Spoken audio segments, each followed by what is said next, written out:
And then they were also advised by the police that they may be heading towards Syria, and also we kind of raised questions with the police in respect of the letter where it stated that the previous girl in December was heading towards Syria. Until that time, when you were told that they were going to Turkey, did you have any idea or any inkling whatsoever that your family members were involved in, these three girls were involved in radicalisation or had been radicalised? Had you any idea, did it come to your attention in any way that they were involved in the kinds of things that it is alleged that they were involved in following this becoming public? Not at all. Nothing? Nothing. Not at all. My sister was into any normal teenage things. She used to watch Keeping Up with the Kardashians and stuff like that. So there was nothing that indicated that she was radicalised in any way, not at home. Yeah, Khadija's family were not concerned about her at all. She was just, going to school quite happily, coming home, spending time with the family, just the ordinary things. There wasn't anything unusual there for the family to. You need to speak up, Ms. Isis. I'm sorry, otherwise we can't hear you. Yes. You do need to speak up. They weren't concerned at all. There weren't any signs for them to recognise any changes.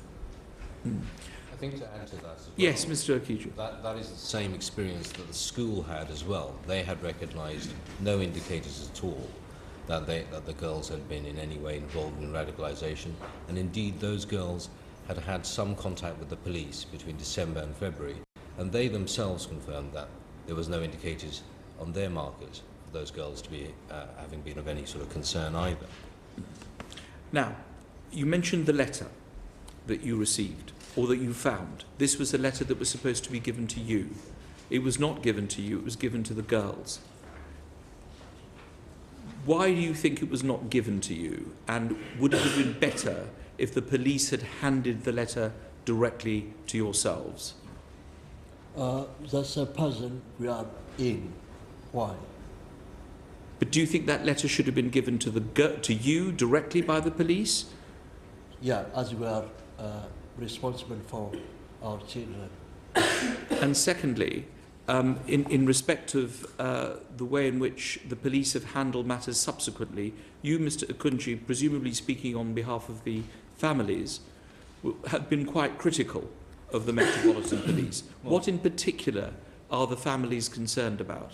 Well, partly a degree of misinformation or information that's way behind the media itself. So they were assigned with liaison officers, who are police liaison officers, who they were hoping to get information from about their children. But it turned out that they were feeding them information which they were getting from the media, which was rather an unpleasant experience. On top of that, we had a particular officer who... Sorry, could I just ask the gentleman who is coughing, he might want to just step outside and have some water, because it's very difficult to hear what's going on. Yeah. Thank you. Sorry, Mr. Akunjee. There was a particular officer who was involved in the reading of this letter at the school to the children, and also handing those letters to the kids. That same officer also happens to now be a liaison officer for one of the families. Now, the families were obviously very concerned about the fact that the letter never made it through to them through independent channels, avoiding the children themselves. But the officer gave the indication it was the school who should have done so, not himself, even though it's a police letter. He never informed the family from the outset, even though he must have known, because he read the letter, that the girls on their disappearance were in Syria. And rather troublingly, actually, my particular direct involvement with him was that he had called the families and asked them to come in for a meeting at Scotland Yard. And this is after the relationship was somewhat frayed between police and the families. I had advised the families to ask the officer to contact me, and I'd said that directly. The families informed the officer, and the officer did contact me, and I told him that this was what I'd advised my clients.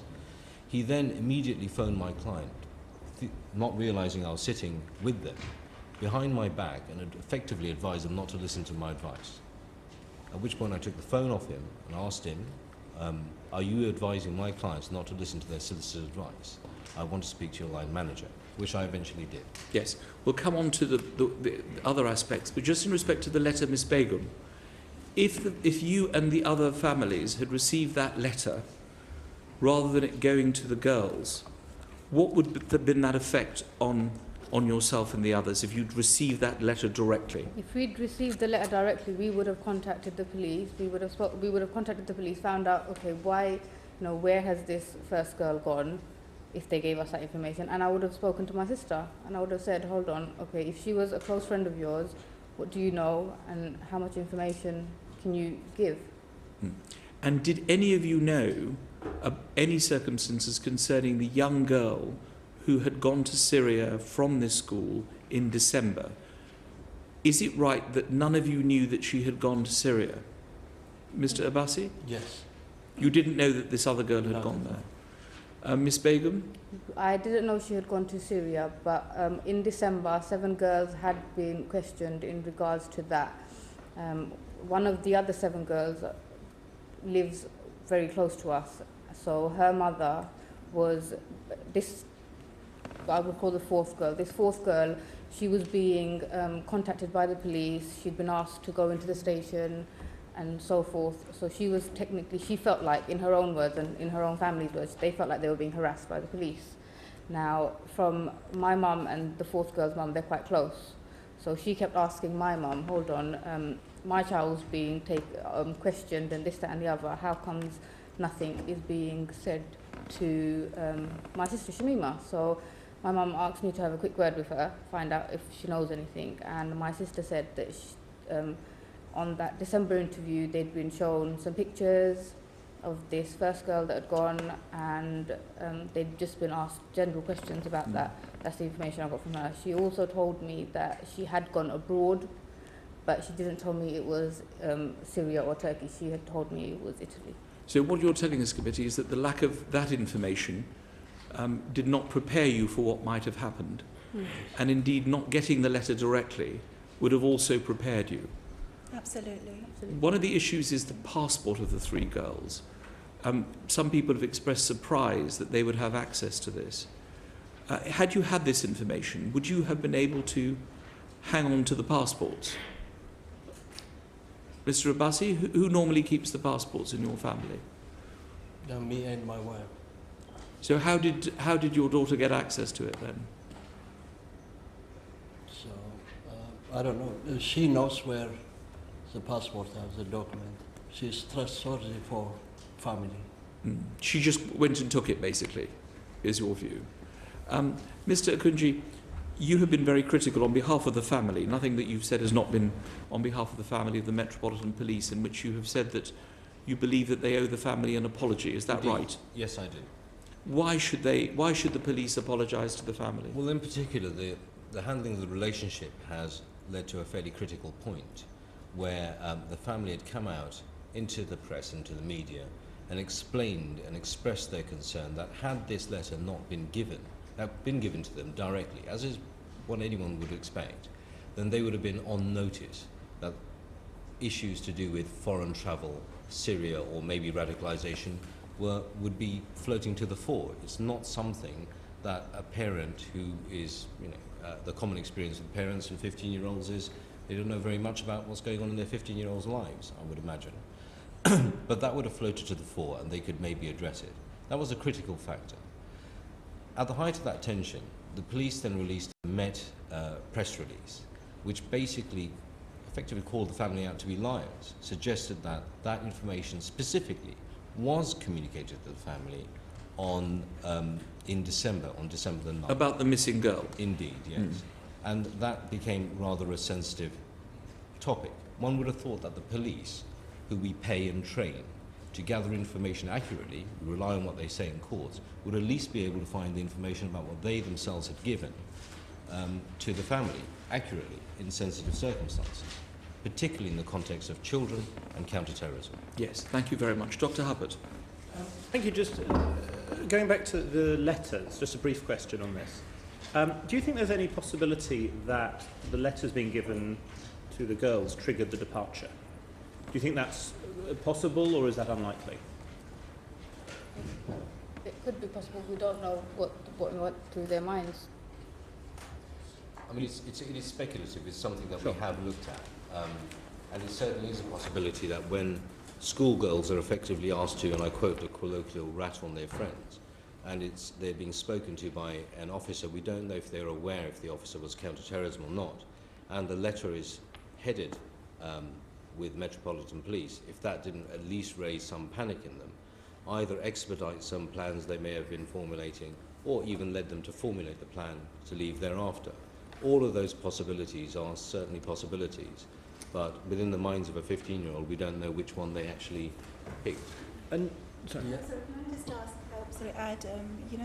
the police officer who actually spoke to the girls, he spoke to the girls on 2 separate occasions, once which was in December, and then, another time which was in, when was it, 5th of February.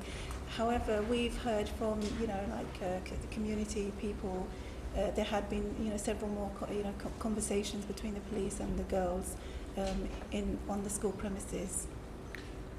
That's sorry. Yeah, okay. I strongly disagree that the letter is given to 15 years old young girls, because as a letter, the word police by itself and terrorism, counter-terrorism as global issue is for 15 years old to deal with that is heavy burden, and technically also we feel that we are as a parent neglected. We're supposed to know these all things. Yeah, That's no, why I can understand guardian, the concern and how you feel the police let you down. Were there other letters given to other pupils at all, do you know, and were those passed on to the parents? As we understand it, similar letters were given to only 7 pupils in total, so it was a very small selection of students who had this. And the others were passed on to the parents or not? We have no idea. The 7 were all associated with the missing girl, Indeed. I understand. Is that right? That's correct. David Winnick. The police commissioner, as has already been indicated, will be asked about what has happened and why the letters were not sent to the parents. Obviously, this will be one of the first questions we will be putting to the police commissioner. But I wonder if I could just ask, what reason do you believe led the 3 females, young, I think they were born in this country and educated here, why should they be attracted to what virtually everybody in Britain believes is a murderous outfit, like ISIS, the beheadings which we know about, the sex slavery, everything which is so disgusting and evil? Why should they be attracted? Could there be any explanation that you could give why that should be the position? I mean, reflecting on it now, I think, given that the first girl in December went to Syria, it was a close friend of theirs, of the 3 girls. And, in my view, it could be, because they just wanted to see their friend or, just have some form of contact. We don't know. The fact of the matter is we really don't know. But, given, the media, the press, everything that's coming to light, that's what I would think. Is it possible that there was indoctrination out of school, unknown clearly to the family? Because as you indicated, if you knew, you would have done your best to dissuade your daughter, your cousin, Mr. Abbasi? sister. Yeah, I have something to say. As I know my daughter, it's very difficult to predicate why they leave this country. That's why we are left on middle of nowhere. We really in trouble. Why? That's the big question. Why the letter has given to them? Why they left? So we are in this kind of situation, circle. Do you feel that other young females could be subject to what has happened, that they could be encouraged? Do you think there's a possibility that others may take the same route? If I could offer something up Mr. on that. Akunjee?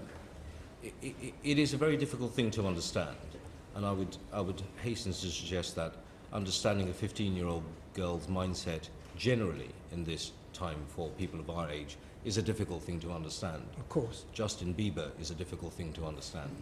But in terms of where the argument goes, there are people who have joined the YPJ from this country. They've gone over and they want to fight with other organizations out there against ISIS. That is also similarly difficult to understand. To put ourselves into the mindsets of 15-year-old girls who we don't know what contact they've had, with whom, and how they've been led along this path, it's specific to these parents that they don't know the answer to that question. In the same way that a parent whose child has been taken away, let's say, falls in love with a teacher and runs off to France, does not know how that happened, but it is shocking to them. Yes. Yeah. But all right. please, Okay. So this conversation created a question that I never comes through. So the letter distracts our daughter, and what I'm trying to say, distract our family and terrorize our children. And what we want to know is, apart from this letter, what was verbal conversation with this child? As I know my daughter, she's a kind of girl, if it is sunset, she will call me to pick her. So how on earth she traveled to abroad and to join ISIS, for us is a very difficult question to answer, even to predicate. we It's understand. terrified. The letter terrified my daughter. We understand what Yeah. you're going through. Yeah. As the chair said, every one of us understands very well what you must be feeling and suffering at this moment. My last question is there anything a parent in the locality could do, in your view, to try and find out if their children are being indoctrinated, bearing in mind what has happened in this case? Would you suggest that the parents should be very much on their guard and try and... But as our situation is, we are mentally disabled. We focus on our children to come back home, not in prison, because they are victims, they're children. Yes, Ms. Begum. In terms of what you just said, I believe as a family we monitored what she did when she was on her phone, made sure she was reading books. My sister enjoyed reading books, so she was reading books on there. When she was playing games, we'd join in and have competition. So in that sense, we feel like we had monitored as much as we could. Obviously, we'd miss something out because obviously such a big incident has happened. But as far as we know, we did what we could to keep an eye on our child. And so, but in retrospect, I think if we had been given information about this first girl, then we would have thought, okay, a friend of hers has gone missing. Now, this is a friend of hers. Friends have similar mindsets. Is her mindset similar to that? We would question that. We were never given the opportunity to question it, because in December, when this girl had gone missing, my family only received a call from the school saying that our sister had been spoken to by the police because a friend had gone missing. The word missing could just mean, in my mind, the word missing means she's not at home. It doesn't mean I don't think she's gone abroad. I think Indeed. she's hopefully still in the country. Yes. In defence of the school, can I just say I've spoken to the head teacher, and the school has told me that they were instructed by the police not to tell anybody that the young girl in December had gone to Syria. That was kept in the highest confidence. You were only allowed to know that she was missing. Nobody was allowed to know that she'd gone to Syria.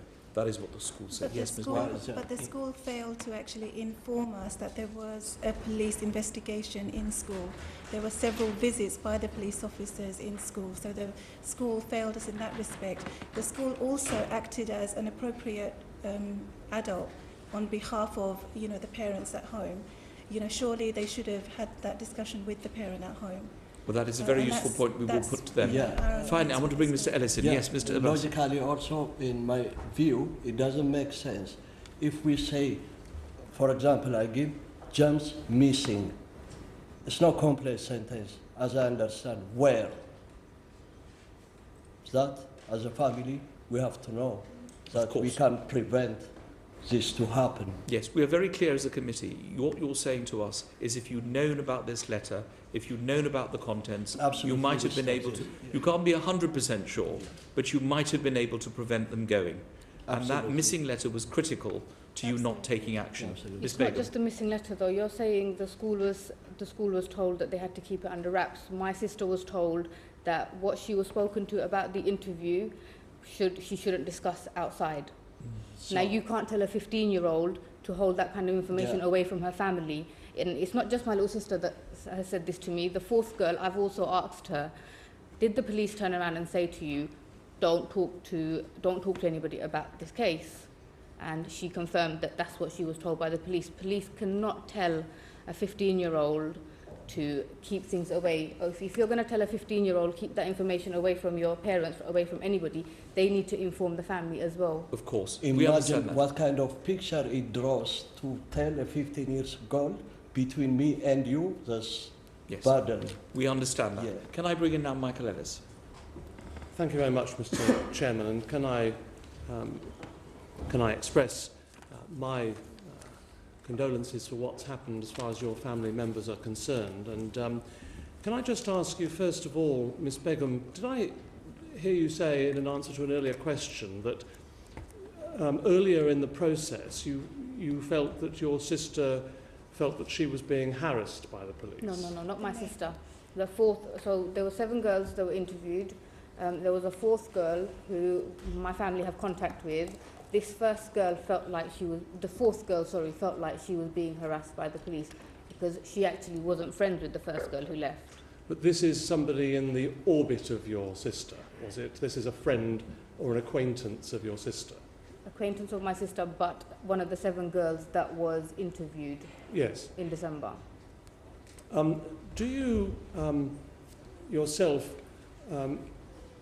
think that the relationship prior to your sister going missing and the other family members going missing, do you think that there was an unhappy relationship as far as the police are concerned? There was an untrusting relationship or an unsatisfactory relationship as far as the police are concerned? Yeah, I don't. Yeah. Well, I mean, how do you feel, Mr. Akunjee, you've been quite critical of the police as far as their conduct is concerned. What I'm just trying to establish is there are those that might say that the police can't really win.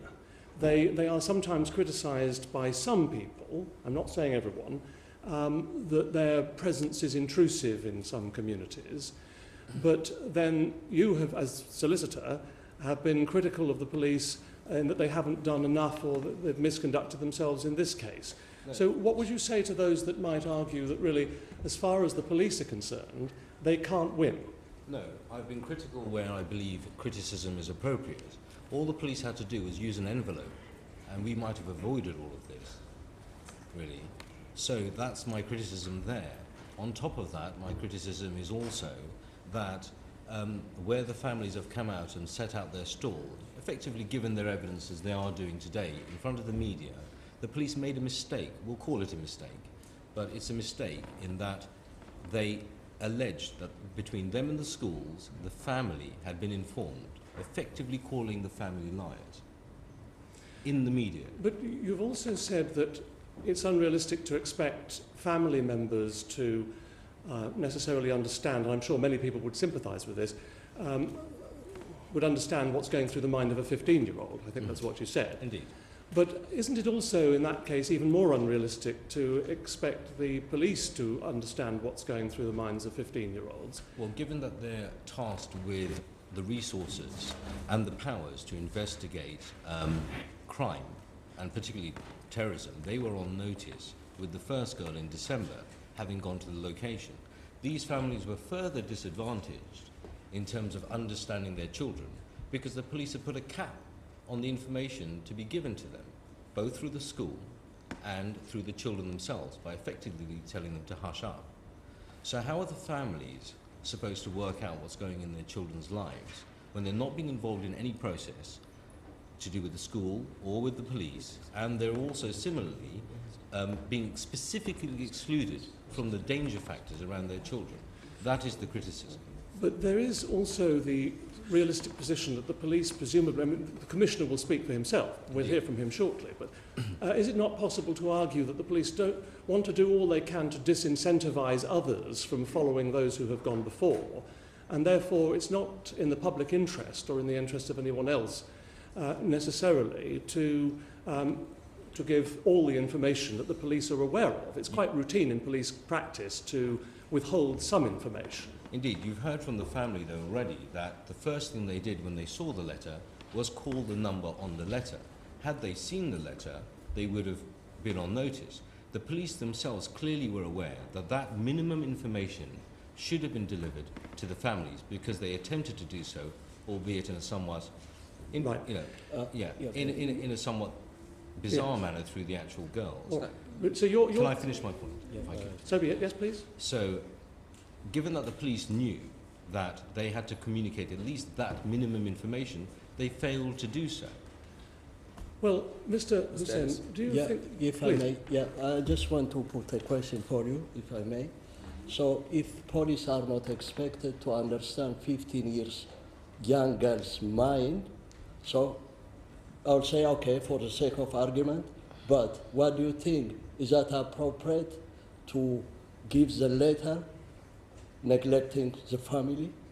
Where are we? Where is our position as a parent? Mr. Abbasi, I think we get that point. We understand. Can I just, Mr. Hussain, yes. Can I just ask you about this?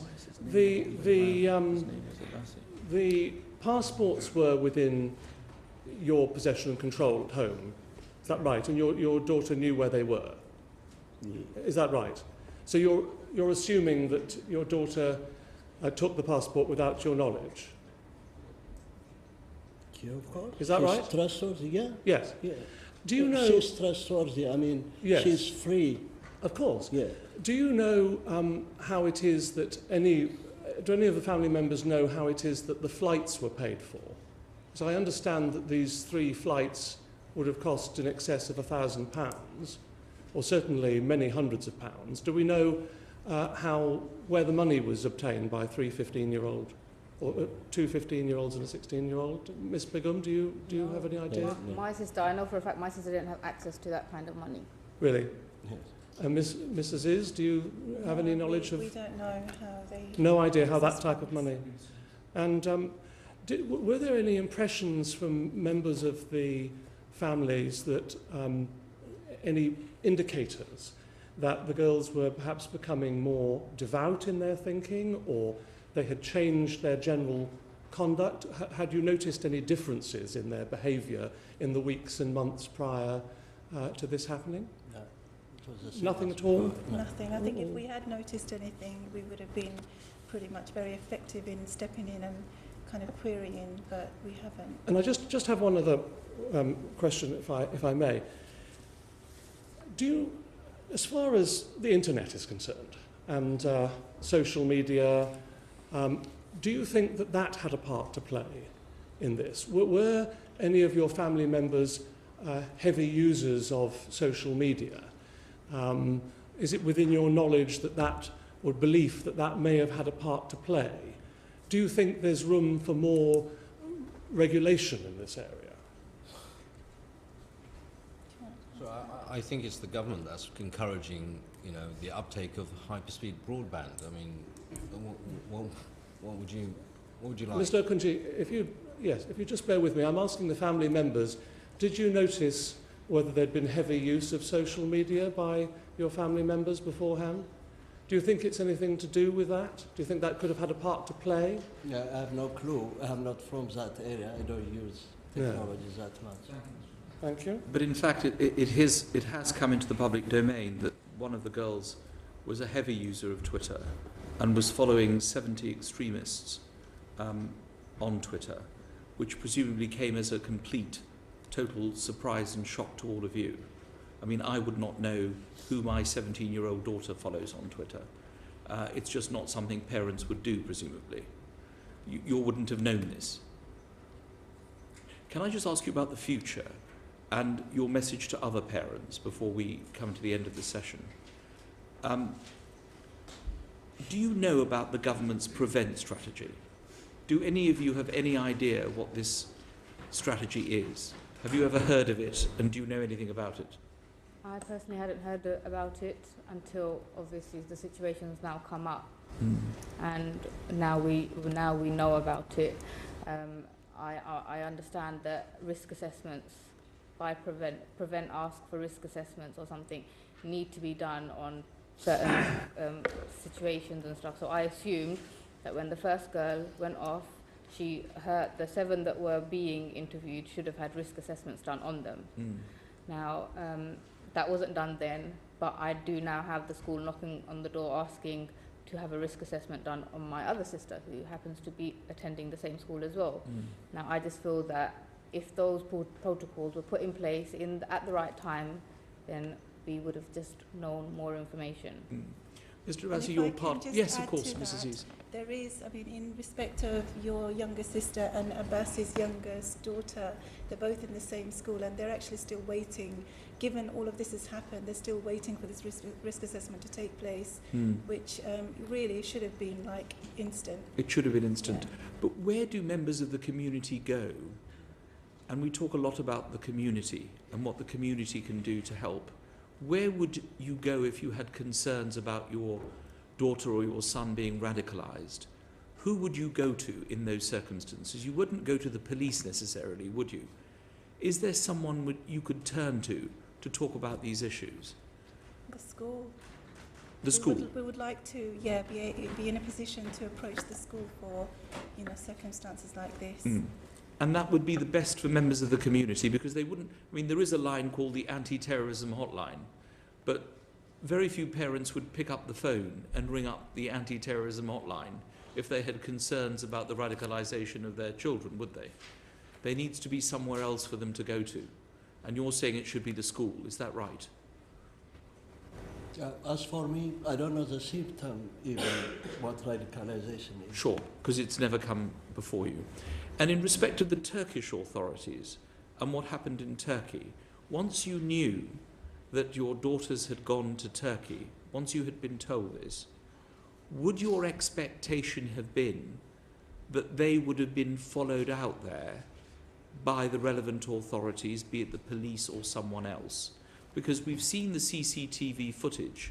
They were obviously in Turkey, in that bus station, for a considerable period of time before they crossed the border on Friday. I'm talking about the gap between Wednesday and Friday. What is your expectation? What would you have wanted to see happen in those 48 hours? We were told. Yes. Please. We were told that there were police on the ground in Turkey looking for them. This is the information that we've been given by the Met Police, because obviously we're concerned. We've been told our kids have gone off to Turkey, so we're concerned. We're constantly asking, do you have people there looking for them? We kept being told, yes, we do, yes, we do. When this footage came out of the bus station, we're thinking, hold on, we reported it straight away. We were told that all 3 girls, their pictures were being distributed in Turkey and everybody knows about it now. But if that was the case, then they were there for a considerable amount of time. They would have been seen by somebody. And obviously that message hasn't been passed on. Messages aren't, in this whole situation that we've come through, messages aren't getting passed on. Somewhere along the line, someone's missing something out. Because the Turkish authorities are very clear, and we'll hear from the ambassador shortly, that they were not notified till Friday, and therefore they couldn't activate their various investigation systems. Yeah, okay. Is that what you've been told? No, who fills that gap? Because as we, the same day report, and Turkey said Friday, we report the same day, that gap blank as for me. Mr. Akunjee, an apology from the Metropolitan Police, that is what you seek? Yes, I was hoping that relations could be built, and relations can only be built after they've broken down after an apology, I would have thought. And secondly, in terms of the liaison officer, in view of what has been said about the prevent strategy, is that someone who can work with your clients and the community, or would you like to see someone new in there, more senior, who's able to deal with this issue that has obviously been all over the world? This is not something just in London. Everyone in the world knows about these 3 girls. It's abhorrent behaviour in the extreme for a police officer to advise, who's not legally qualified, to advise an individual not to follow their lawyer's advice. I would say that that officer needs to revisit his training, I would say. And Mrs. Aziz, you obviously want your cousin back as quickly as possible. What would be your message, each of you, to other parents and other relatives in the same situation as yourselves? What would be your message today to them? To other parents, to other people. You know, it's very difficult to actually, you know, because I'm a parent myself. I've got 2 children, two young kids. As a parent, I think it's quite crucial to have communication with the school, and I think it does boil down to us. We do need to maintain, you know, a certain level of communication with the school, but it's got to be a 2-way street. You know, I think if the school don't initiate it, of course, you know, we need to initiate it. In respect of our sister, my cousin, you know, for her safety, we do want her to come back. We want her to be safe. You know, we're hoping that she is safe wherever she is, wherever she may be. Ultimate thing is we need to still rely on services who can actually help us do this and bring them back safely. Ms. Begum, what would be your message to parents and members of families in similar positions? They must be very, very anxious, especially the parents at that school. It's a big school, is it not? It is a big school. Lots of young girls It's are a there. very respectable school. Both my sisters have gone there, and we've never had any complaints about the school.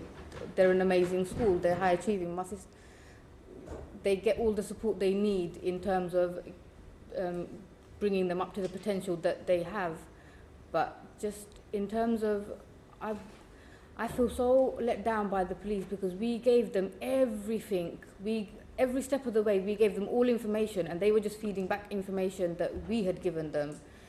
My liaison officer was the liaison officer that handed them the letter.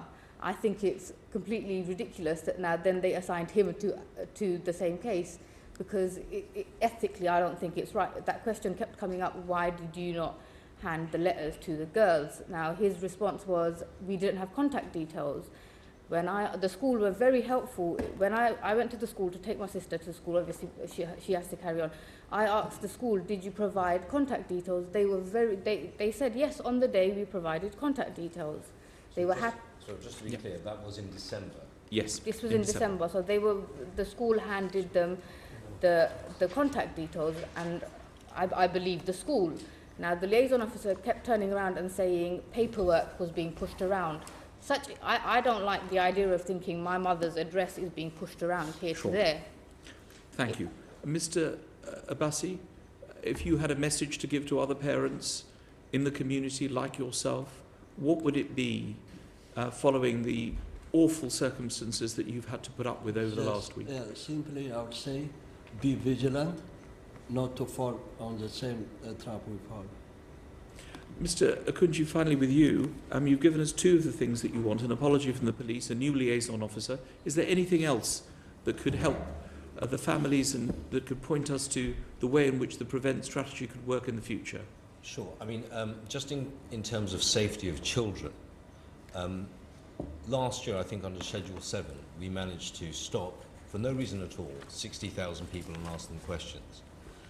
But this year we have 3 15-year-old girls who somehow should have been stopped, but managed to get on a plane and go abroad. So I think that's a key issue there, and that's just out of pure safety for children, not just within the terrorism context, but in terms of just child safety.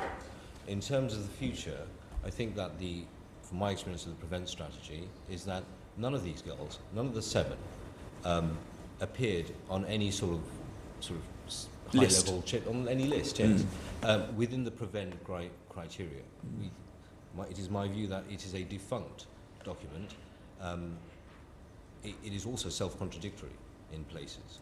I would suggest that new partners in government are sought to actually get a clear read on what the situation on the ground is, rather than, frankly, some of the organisations that are feeding into Prevent are simply feeding in information that is reflexive of nightmares. Do you think more should have been done to get them back once they were in Turkey? Do you feel it was not muscular enough in terms of the efforts? I think the problem here is how do we look at these kids and these families? You know, it appears that they just simply weren't taken seriously or looked at seriously, because there was no real effort behind the communication structures. I've worked on cases in terms of the terrorism context where a person has got on a plane, on flight to Turkey. The family have then called the police, the same way that this family did, and there is a response team waiting on Turkey's side, you know, deflecting them back, and that's within 2 hours. That is capable, and that is proved through previous experience and previous cases in a similar context. That simply didn't happen here, and the idea that the police are saying we told them 24 hours later, and Turkey is saying 3 days, 24 hours is an unacceptable period of time. Thank you. Mr. Flynn has a brief one. How do you expect the police to have advanced knowledge that these girls have been radicalised when their family didn't say anything? Indeed. Well, I think that would be because the first girl was known to the police to have gone over to Syria. The police knew this in December, and they were already speaking to these other girls and then giving letters to them, asking them to be, you know, questioned formally by their parents. So they were clearly within the nexus of interest on these issues. Thank you. The minute where they disappear, surely the police would have thought, oh, here we go, their December girl has gone off to Syria. We know this, the police. What you're saying, there was no connection made? How did the police get the information they disappeared? Sorry, how did the I mean, police when? How quickly after they went did the police realise I they think it was disappeared? midnight on the 17th. I think we've had evidence of that. It was Tuesday. Mr. Lawton.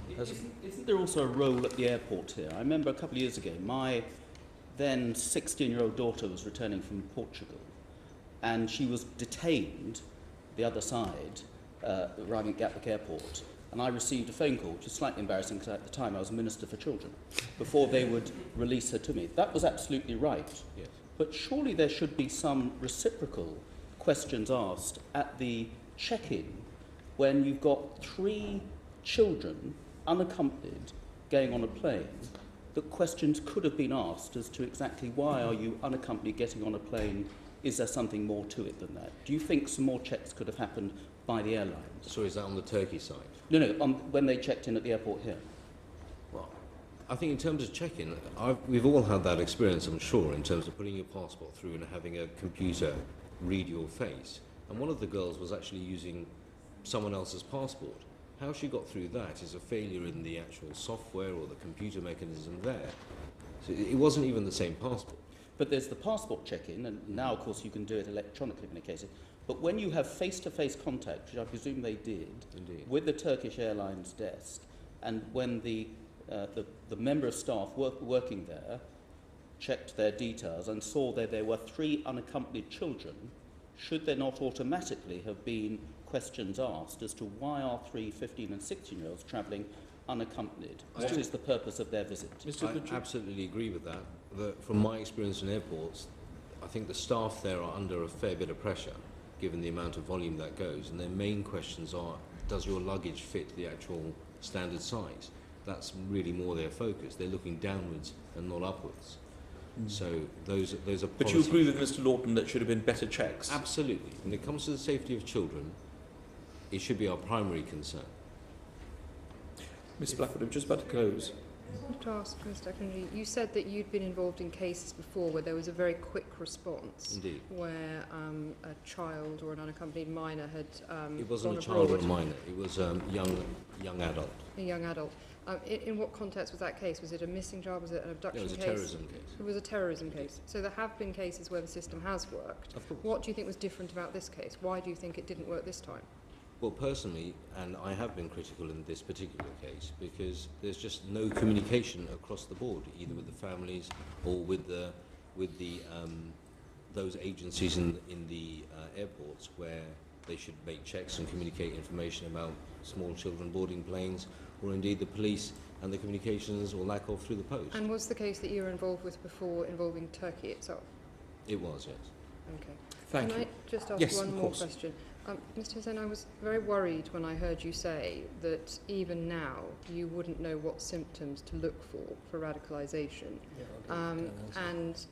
I just wanted to ask all of you, do you feel that there's enough being done to make parents aware of what the indicators are of radicalisation? So if they see these things, they can the alert can go up and they can say, okay, there's a problem here. And secondly, that they would know where to go to or what to do. Mr. Abbasi? Mr. Yeah.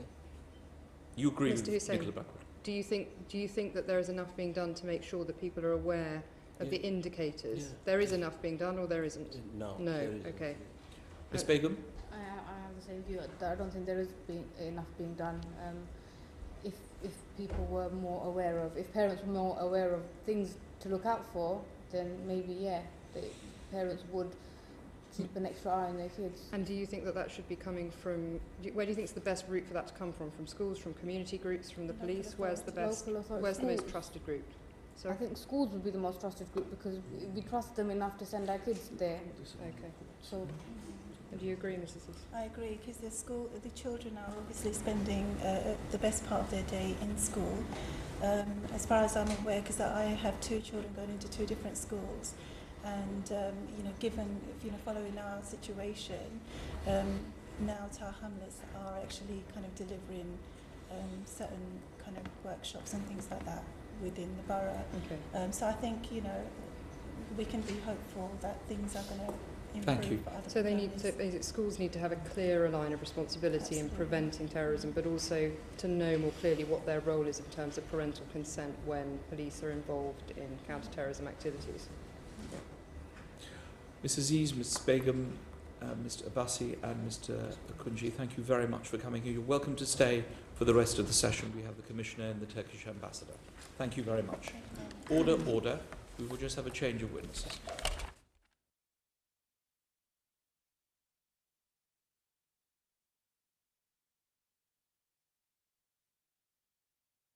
Mr. Rowley, thank you very much. I'm sorry we're running a tiny bit late. We're most grateful. Commissioner, this is part of your I was going to say normal visit to the Select Committee, but it is when we examine you from time to time on various issues. Mr. Rowley is here for the first part of the evidence session where it deals with counter-terrorism. And we will then go on to other issues such as U-Tree and other matters. We have just heard what can only be described as damning evidence by the families of the 3 girls who have gone to Syria. Severe criticisms of the way in which the Metropolitan Police have acted, a failure to communicate with the families, a failure to hand letters to families which might have alerted them to the fact that the girls might go to Syria. We heard evidence that a liaison officer tried to get the families not to listen to the advice of a solicitor. And at a time when I suppose the Metropolitan Police need to be reaching out to communities, here was a big opportunity for the police to be able to show, in particular to the Muslim community, that they were on their side and they were trying to stop this radicalisation and try and discover where these girls had gone. Do you want to, at the start, take the opportunity to say anything on behalf of the police in respect to the way in which this case has been dealt with? The family want an apology because they think things could have been handled much better. What would you like to say about that, Commissioner? Well, first of all, we're sorry if the family feel like that, and clearly it's a terrible situation they find themselves in, having lost their daughters in such a horrible way. And as a, you can only half imagine what a parent is going through at this time. So in that sense, I'm sorry that they're in that situation. I'm also sorry that the letter that we intended to get to them didn't get through, because clearly that failed. It was intended for them and it failed, and for that, of course, we're sorry. I don't think we would go as far as saying therefore that caused the girls to go, and that it didn't. There was anything more we could have done to prevent that, because at the beginning we were trying to get from these girls information about a further young woman who'd actually left in December. That was the principal reason for us talking to that family. With hindsight, obviously we now know that these girls were planning to go, and neither the family, the police, the school, nor anyone else realised that. So that's, I think, the sequence of events, but the circumstances the parents find themselves in, of course, is a terrible situation, and they must be worried sick about how their girls are. They are, and thank you very much for that apology. I think that will go a long way to helping restore trust. Nobody's suggesting that if they'd got the letter in December that somehow we would not be sitting here today talking about these three girls. The issue for the parents and the families is if they'd had the letter, they would have been alerted to the possibility that something might have happened to them. Because I've spoken to the school earlier today, they were very clear that they were under instructions from the Metropolitan Police not to tell anyone in the school that the girl who went in December had gone to Syria. I mean, I can just imagine as a parent myself, if my child's school informed me of that, the likely reaction in my household to how to look after and how to watch and how to be very vigilant concerning my child. I'm sure that would apply to any parent.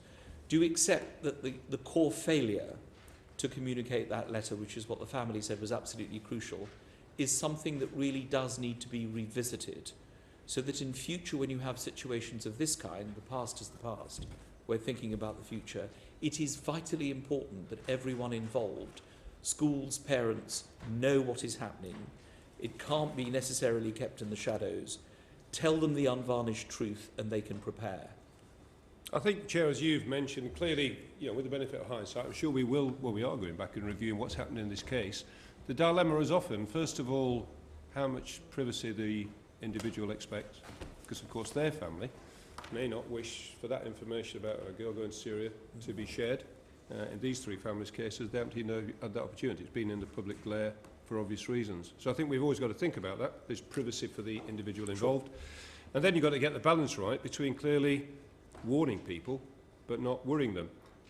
So, together with the school, I'm sure we will sit down and work through, could we have dealt with it better in keeping either the young people at that college informed or alternative to the families. But I don't know if Mark wants to say anything more about the letter as well. Mr. Rowley. Yeah, I'd add particularly about the context of it in the investigation. This was a sort of sizable investigation which continues, which starts off obviously with the first girl who went to December and then has the parallel case of the three girls who've gone more recently. Massive amounts of CCTV recovered, massive amounts of work on financial data, on communications data.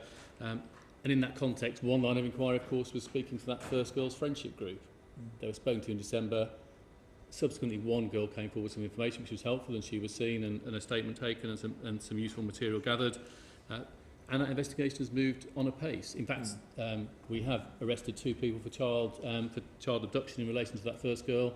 And the Scottish woman who's been reported overseas, that case is well advanced in the work that's going on in terms of potentially prosecuting her if she ever returns.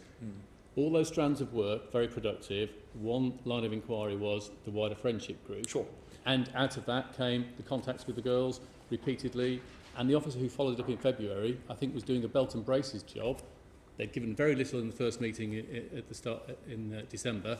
He was determined to follow it up and go through a full interview with each of them. He met them, and it was a letter to go to parents simply to say, I'd like to have a longer conversation with your daughters. Could it have been delivered in a better way? Of course it could have been, but I think it was a very simple intention as part of a massive investigation. Yes, it's not just that, is it? I mean, I'm not trained. You are the nation's lead on counter-terrorism. And just with common sense, if I was dealing with a school where somebody had gone to Syria and she was part of a friendship group with others, I would want to tell the parents of the others almost immediately. I would want to bring them into my confidence. I would want to explain what might happen so that they could at the very least take the passports away, which were subsequently used for these girls to travel. I wouldn't just use it as an ordinary investigation. This is a huge propaganda coup for ISIL and a big blow to the credibility of what is supposed to be, what this committee has said in the past, the best police service in the world. It needed that letter to go to the parents and the parents to be told that this was a situation, not to hand the letter to a 15-year-old girl. It's a very simple line of inquiry in an investigation, and I don't see, as you do now, that in hindsight it was obvious these girls were going to be missing. if parents can't see changes in behaviour that involves stealing from parents, changing appearance, taking hold of a sister's passports, if people in the community don't spot this, if we don't see signs of it in schools, then I think it's very hard to expect the police, who are doing an investigation, to spot these signs. Of course, but you have partners in this. One of the partners is the school. But the school was told, instructed not to tell anybody. And indeed, when I spoke to the school earlier today, they went through the 7 levels of prevent, the 7 issues that need to be looked at to see whether there is an issue on prevent for a particular child, the at-risk issues. And they found that only in respect of one of the girls did one of those issues apply. So where are your partners in this if it happens again? I'm not sure I follow the question. So the school have looked at it, and they themselves have found it difficult to see any signs of radicalisation with these girls. Were told, but the school was told not to inform anybody that this child had gone to Syria. There is a difference between radicalisation and someone actually getting on a plane and going to Turkey to join ISIL. There is a big difference between radicalisation and someone taking those steps, is there not? Or am I just absolutely got the wrong... Absolutely. Clearly, the first girl has made a dramatic decision, and she's travelled off to Syria to join ISIS. And that is very worrying and very concerning. Now, I don't believe there was any intent to keep it secret, far from that, but there is the balance in terms of privacy, as the Commissioner has outlined. The fundamental focus has been about hunting down and trying to find that first girl, because we're worried about her safety. She's gone to a war zone. That's our biggest concern. And all those lines of inquiry have been very fruitful.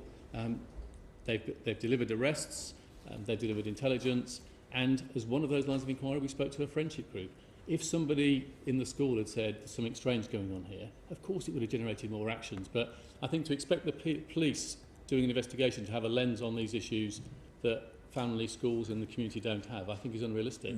So if we look at the 3 girls, when you were notified on the Tuesday that they had gone missing, did alarm bells ring that these 3 girls were all part of the group of 7 that had been interviewed last December? Did somebody notice, my goodness, there could be a problem here, they could have gone to Turkey? That was picked up very quickly. In terms of the sequence of events, broadly, 3 girls left their families having deceived them in terms of what they were doing that day. They get flights at lunchtime, which in Turkey by late afternoon. And 2 of the families realised something was amiss that evening. The girls were already on the ground in Turkey, and the one family came to us the next morning. We, of course, were looking at these missing people, doing rapid research. Which is the 16th? So Tuesday the 16th? Yes, well, Tuesday evening and then Wednesday morning. And, of course, that research involves looking at all sorts of data and information out there, including, obviously, the pattern with the previous girl. Look for flight manifest. We find that evidence that they're flown out of the country, albeit one not in... Did you discover who paid for the tickets? Yes, we've got information about how the tickets were bought. Tickets were bought for a large amount of cash at a local travel agent. And you know the travel agent? And we know the travel agent. Of course. So we've worked our way through that, and so by sort of mid-afternoon, 3 or 4 o'clock, I think it is. On the Wednesday? On the Wednesday, we are looking to kick off inquiries in Turkey, and we make contact through the liaison officer who's situated in the Turkish embassy here in London. And we also speak to the British consulate in Istanbul. Yes. So we're trying to kick those inquiries off very quickly. But why did nobody then go out there to see if they could find these girls? These are 3 young British citizens who had got on a plane and gone abroad. You contacted the liaison officer in London. We had an officer on the ground the day after that. We sent someone out? I have a small network of officers based in critical countries around the world doing counter-terrorism work. And we had one. We're increasing that officer based in Turkey. As it happened, it was his leave period. He cancelled his own leave period and rushed back to Turkey and was there a day or so after we reported it. On which day? I can't remember if it's the day after or 2 days after. Okay. Reassuring the parents and the rest of the public who saw images of these girls go into that bus station in Turkey, they weren't in a hurry. They walked in very casually. They sat down and they waited a considerable length of time. I know you only had this footage afterwards, I understand that. Yeah. But bearing in mind you had 3 young British citizens who were the centre of all this attention from a school that had already sent someone to Syria, who'd gone to Syria rather than sent someone to Syria, did you not feel that more could have been done by your officer in Istanbul to try and track these 3 girls into that bus station? Because it appears that that is a well-worn route for people who want to go from the United Kingdom to Syria? He's done an enormous amount of work with the Turkish police. The Turkish police on this investigation have really committed a significant amount of resource. They've been working very hard. I'm briefed on some very substantial progress they've made in relation to the investigation, which is very encouraging. And his relationship as a British police officer there with them is very strong. Of course, his role is to work with them and assist and ask for their help. He can't go on the ground and do surveillance and investigations. That's not lawful. He's got to work with the Turks. Yes. But looking at that footage, as I did and the public did you not think, as the top counter-terrorism officer in the country, we nearly stopped them going? We could have done something else to make sure they hadn't gone, because they were sitting in that Turkish bus station for so long. The parents were obviously very upset. You had a number of officers involved. You actually could have prevented them getting to Syria. I'm not sure. I just don't think that's reasonable. I think, as Mark's indicated, whether we operate in a foreign country, we do not operate on the ground.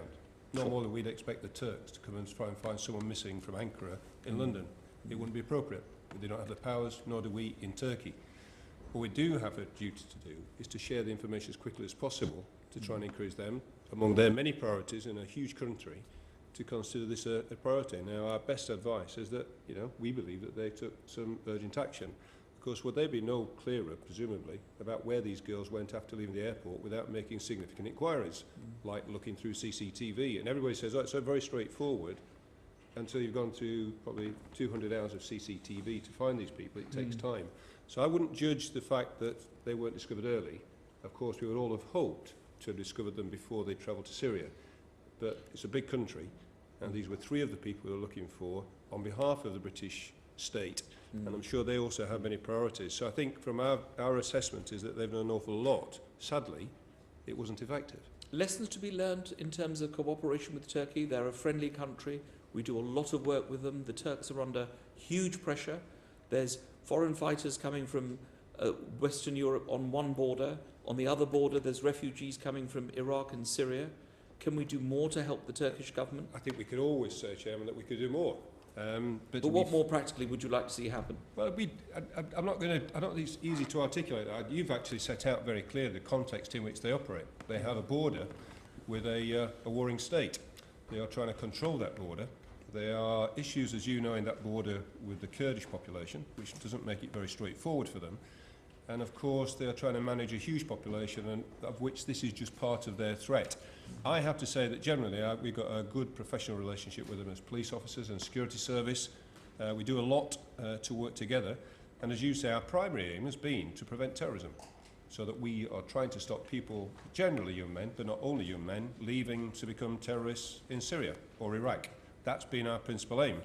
This latest surge of young girls and young women going, I think we have to have an open mind about the purpose of them leaving, and is it for terrorism, or is it because they're victims? And How all big these is the things surge? The figure has been put as 50 young women and girls who've gone there. I think 22 in the last 12 months. 22 have gone in the last 12 months, I see. And these are the only parents who've come out in this way, so publicly, about the loss of their child. Is that right? I believe so, as far as I'm aware. And we're having good cooperation from communities. And one of the increasing trends of the last year, which is very welcome, is community leaders from sort of Muslim communities stepping forward and really trying to help take on this, confront the sort of evil propaganda that's coming out, sort of across from ISIS. We've had 87 missing people reported to us by families who've come forward and engaged with the police because they and just how do they report them? They don't ring the anti-terrorist line, do they? How do they do it? It ranges from anti-terrorism line to local police calls right. that come in through your normal routes, and then it's down to local offices. So 87 families have come forward. 26 of those are in relation to women. 61 of the 87 were young people under 21. And is this trend increasing or decreasing, the number of foreigners, British citizens going to become foreign fighters? It's been a pretty steady flow. The numbers of girls within it has tended to be one or two in a month, and then every now and again you get a month where it leaks up to be a handful and back down again. So it's a sort of fairly steady picture, but it's very concerning. They're all tragedies potentially. Sure. Michael Ellis. Thank you very much, Mr. Chairman. Commissioner, do you feel sometimes that the police can't win, in that from some quarters the police are accused of being too intrusive, and now it seems that in other quarters it's supposed, the police are supposed to know when young people are being radicalised, when perhaps family members don't know that. Do you think sometimes the police can't win? I think, Mr. Ellison, Chair, I think it's the nature of our role. Sometimes it is quite difficult to get that balance right. I think it's quite difficult for a couple of reasons here. One is that I think all of us are, I think both governments, perhaps Parliament, we are challenged by the complexity of this ISIS attraction. I think both for terrorists and for young women, it's pretty hard to understand why they're attracted to it. And therefore, it's rather hard then to have strategies to intervene in it. And this is if you just looked at London, this is a big city. There are 1.25 million Muslims who live in this great city. And just spotting the ones who are interested in travelling abroad in these horrible circumstances is hard, and then we have to intervene. Now, we've done an awful lot of work in pushing people who we believe are at risk of being radicalised. Hundreds of people have been put into the Channel programme, and it's had some success. But the scale is big. The reason, when we know that at least 700 people have already gone to Syria, and that's a minimum, not a maximum, that's the ones we know about by name, it's a real challenge. So I don't think any of us can underestimate that by complexity and by size. We're doing our best, but I think only by working here with schools and parents and others will we make a real lasting intervention here. The police are the last resort when it comes to the law. Yeah, and talking about working with schools and parents, do you think the police went a bit wrong in this case in the letter that was written, apparently to the girls instead of to the parents? Was the letter addressed to the parents and given to the girls to pass over, or was it actually addressed to the girls? Do you know? I'm afraid I don't. It was expected to be given to the parents. So was it addressed to the parents? Or was it just to I can't remember how it's headed, but it was expected to be given to the parents. And were the children that it was given to, because it was given to more than just these three girls, were they told to hand it to their parents? Yes, so there was a friendship group of 7 girls who the school identified as being the friendship group of the first girl who went from December, and it was that wider friendship group who were met in early December, and then the follow-up meeting in early February. Right. So presumably the letter could have been sent in the post, which would have, except slowed it down a bit by a couple of days, but that might have guaranteed it arriving at the parents' addresses. And as the Commissioner said, in hindsight that would have been better. Of course, after the first meeting, the Deputy Head had spoken to the parents and said there'd been a meeting with the police, and so there was some expectation that the children would pass it on, but they didn't. And what about the money? You say you found the travel agent and they accepted money, a large sum of money in cash. How much money was it? It's well over £1,000. Over £1,000 in cash was handed over by 3 teenage girls. Mm-hmm. Do we know, can you say, how the girls got that money? We think it's linked to theft from families. Sorry, could you repeat We think that? it's linked to taking jewellery from one of the families. Taking jewellery from their families, is that what you're saying? Right. I see. Now, as far as the Turkish authorities are concerned, we work quite closely with the Turkish authorities, I presume, and they have substantial challenges of their own, as we do in this country. Are you happy that, generally speaking, the operation of relations between London and Ankara, as far as the police are concerned, is a satisfactory one and works well? Commissioner?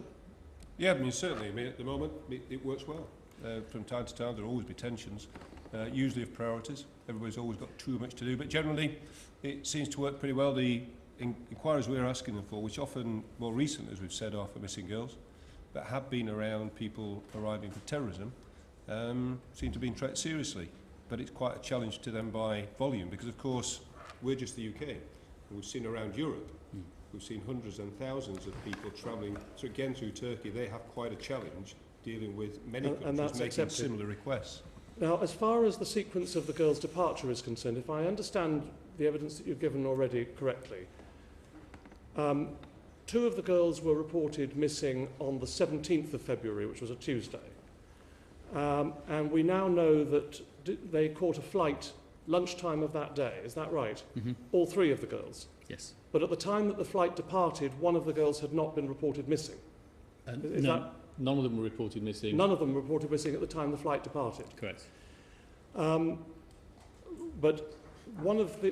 two of the girls were reported missing later that same day, the That 17th, evening, yes. that evening, and the flight was at lunchtime. Yeah. The third girl was reported missing the following day. Is that Following right? morning, that's The right. following morning. And the police notified the Turkish authorities on that following morning, the Wednesday morning. Is that The right? afternoon. Afternoon. And how were the Turkish authorities notified? Were they notified via the embassy in London? We did two routes. Well, we spoke to the British consulate in Istanbul, but the main direction was, in the same way as we have police officers in liaison posts around the world, the Turks have a police officer and liaison post in their embassy, and we went through him. And that's the normal protocol, is it? If our overseas liaison officer hadn't been on a short break with his family, then we would have gone through that route. But it's perfectly proper to go through this route. We asked him if he'd take the inquiry and pass it on to his colleagues back home in Turkey, and he was more than happy to do so. And that was done on the Wednesday afternoon. And when you say you passed information to the Turkish authorities, and for that matter to the British authorities in Istanbul, the British consul in Istanbul, did you include descriptions of the girls, perhaps photographs of them, particulars of what had occurred? Yeah, so there was the detail. There's certainly all their personal details, because of course we want them to check any manifest for any travel within the country. Turkey have a registration system in terms of hotel and that sort of booking, so we wanted them to check against those things. Did it include photographs? And I think it included photographs as well. I'd have to double check that. I'm pretty sure it did. Are you satisfied that the normal protocols were followed in terms of notifying the relevant authorities, British and Turkish, in respect of these three girls? Yeah. Thank you. And as I say, the Turks have been very helpful. Yes. Yes, we're all praising the Turks. David Winnick. We will obviously ask the Turkish ambassador about what happened or didn't happen in Turkey, and moreover about the Turkish Airlines insofar as he has any responsibility, which probably he hasn't. But I take it first of all that the first lesson from all this unfortunate events is that the parents will in future, from now, be actually notified directly, and the letters will not be handed over to the pupils. Sir Bernard? Correct? Yes, of course. I mean, that's one of the things that we learn. So, you know, in similar circumstances, each one is different, but in similar circumstances, if you take the chair's first point, how do we notify other people in the school? And secondly, how do you notify those who are closest to these girls? Then we will reviewing how we do that in future. And we'll have to work with the schools to see how best to do it. Indeed, and I think this general recognition what happened was a mistake. I wonder if I can just widen the position for a moment, because the PREVENT programme, of course, is to try and prevent people from being radicalised and from doing what these three did, go to a notorious outfit, ISIS, which we know is founded on terrorism and every other evil one can imagine. The criticism has been made, Commissioner, as you know, in the last few days by a former police commander who said, in fact, that there's a lack of Muslim staff in the PREVENT scheme, and that's hampering, that's his view, stopping vulnerable young people, particularly females, from travelling to Syria to join Islamic State or ISIS. Any justification in that criticism? To some extent, yes. We have about 50,000 people, and we have 32,000 police. Within the 32,000 police, around 11% are minorities, and in terms of Muslim officers, we have over 300. So it's a relatively small percentage, given the percentage, as I've already said, 1.25 million in 8.6 in London. And then obviously that number is a smaller number by the time we get to the Counter-terrorism Command. So it's a constant challenge to recruit people from different communities. So I think it's no doubt, I think Dal Babu said, we would want more Muslims to be part of the police, and in particular this area is true. Yes, he's very critical, because what he says is that the programme PREVENT is, I quote what he says, is a toxic brand run mainly by white police officers with little understanding of Islam, gender or race.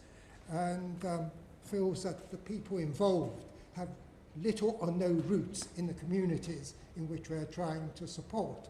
In other words, to stop people being radicalised and engaging in terrorism and the rest.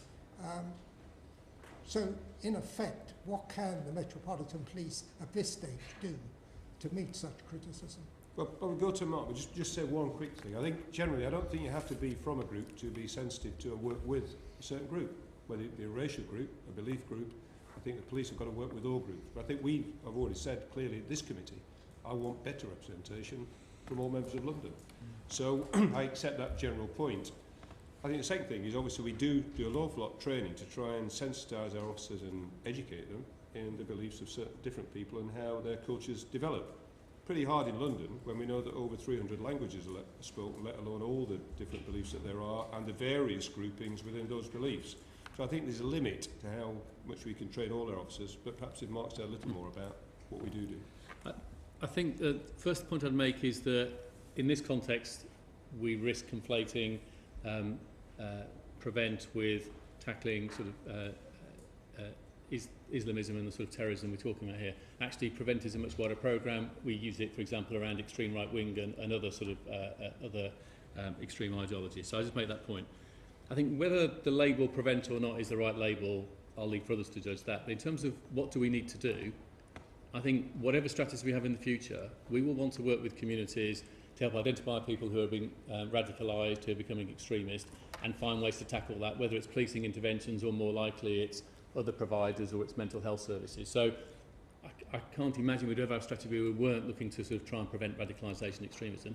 And likewise, I can't imagine we'd have a strategy where we weren't looking to the community for help in terms of their information and their support in fighting terrorism. And I see evidence of us succeeding on both of those fronts. Of course it's not perfect, and I wouldn't pretend it was. This is always going to be messy and difficult because it's a complicated issue. But recently, over the last year, we think our prevent interventions have potentially had an impact on 70 people, dissuading them from travelling to Syria. A bit of a subjective judgment there, but we can see interventions where that looks to have had that effect.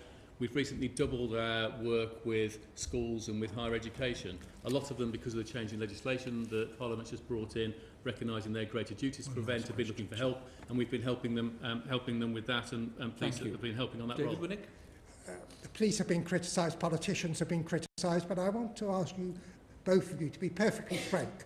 What, in your opinion, could the Muslim community itself, particularly on the religious side, in the mosque and the rest, and community leaders, what, in your view, could they do more to stop the poisoning of young people towards a form of belief which is totally Islamic, as we know, has absolutely nothing to do with the Islamic religion, but has a great deal to do with murder and evil and terrorism?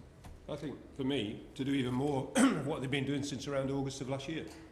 So that as ISIS swept through Iraq, we saw, and with the terrible things we saw on YouTube and on the TV, beheadings, there's no way that anybody can justify that. And what we've seen is that, Muslims from various parts of branches of Islam have come forward and condemned it and said this is not about Islam. This is nothing to do with the Quran. Indeed not. That has got to be said clearly and repeatedly, and if I'm honest, I think there's been times when they could have spoken before and they haven't. So I think I praise their bravery, but they need to be as brave in the future. And frankly, I think also politicians have got to speak more clearly. Because this is not about, as you've indicated... In what way should politicians speak more clearly? Because they need to be braver about saying this is about politics and not about religion. This is about people trying to seek influence in various states. It's got absolutely, for me, very little to do with religion. That's the mask under which it hides. But the thing is about politics, and the clearer that is made, it allows those people who are promoting good faith to be clear about their role too. So for me, I think we all need to be clear and be brave enough to condemn. We'll come back to prevent later because I have some questions on that, but let us go first to James Clapperson. Commissioner, you rightly said a few moments ago that you find it hard to see how anybody could be attracted to the ISIS cause, and you've spoken about some of the vile activities which have taken place there. But when it comes to blaming people for what has happened, rather than the police or the wider Muslim community, surely we should be looking at the people who are responsible for radicalisation. Are you pursuing any lines of inquiry against any particular individuals who may have been involved in the radicalisation of these 3 young girls? We've certainly got numerous lines of inquiry about people in country who are, we believe, are trying to radicalise people. Not radicalising them towards Islam, radicalising them, as you made the point, towards extremism. Towards terrorism. So that is a very clear line of inquiry, and we see that even in our prisons, where we're trying to stop radicalisation. We're also seeing it in the community. The second area clearly is around the internet. And I think there's some evidence that in this case, as we've already indicated, that some of the radicalisation here took place online. We're taking down around 1,000 sites a week, which we believe are contributing to that context. But that, I have to say, on the internet, that's a very small impact, but it's a very significant effort. Are you able to get at the individuals who are behind it? Occasionally, as we say, I think in this one case there's a link back to Scotland, so you can see that sometimes with people in country using the internet, but it's pretty hard if they're abroad. But we are determined to pursue that. So to take your principal point, I think we're not just dealing with the consequences, we're trying to deal with the instigators. And the only final point, of course, it's a constant challenge for Parliament as well as for the police, because people adapt their behaviour to the law. So often they will just stay just on the right side of the law, because they're wise enough, sometimes on legal advice, to be very clear about what they mean, but not make illegal incitement. So I think it's a constant dynamic, but we do think we are having some success, but not. Yeah, I'd just add to that. So on this case, we've made some progress with the first girl and having, say, 2 people arrested in terms of child abduction who were potentially involved in helping her leave the country. And we're making good progress on a person, a Briton who's overseas in Syria, but influencing people over Facebook and the internet.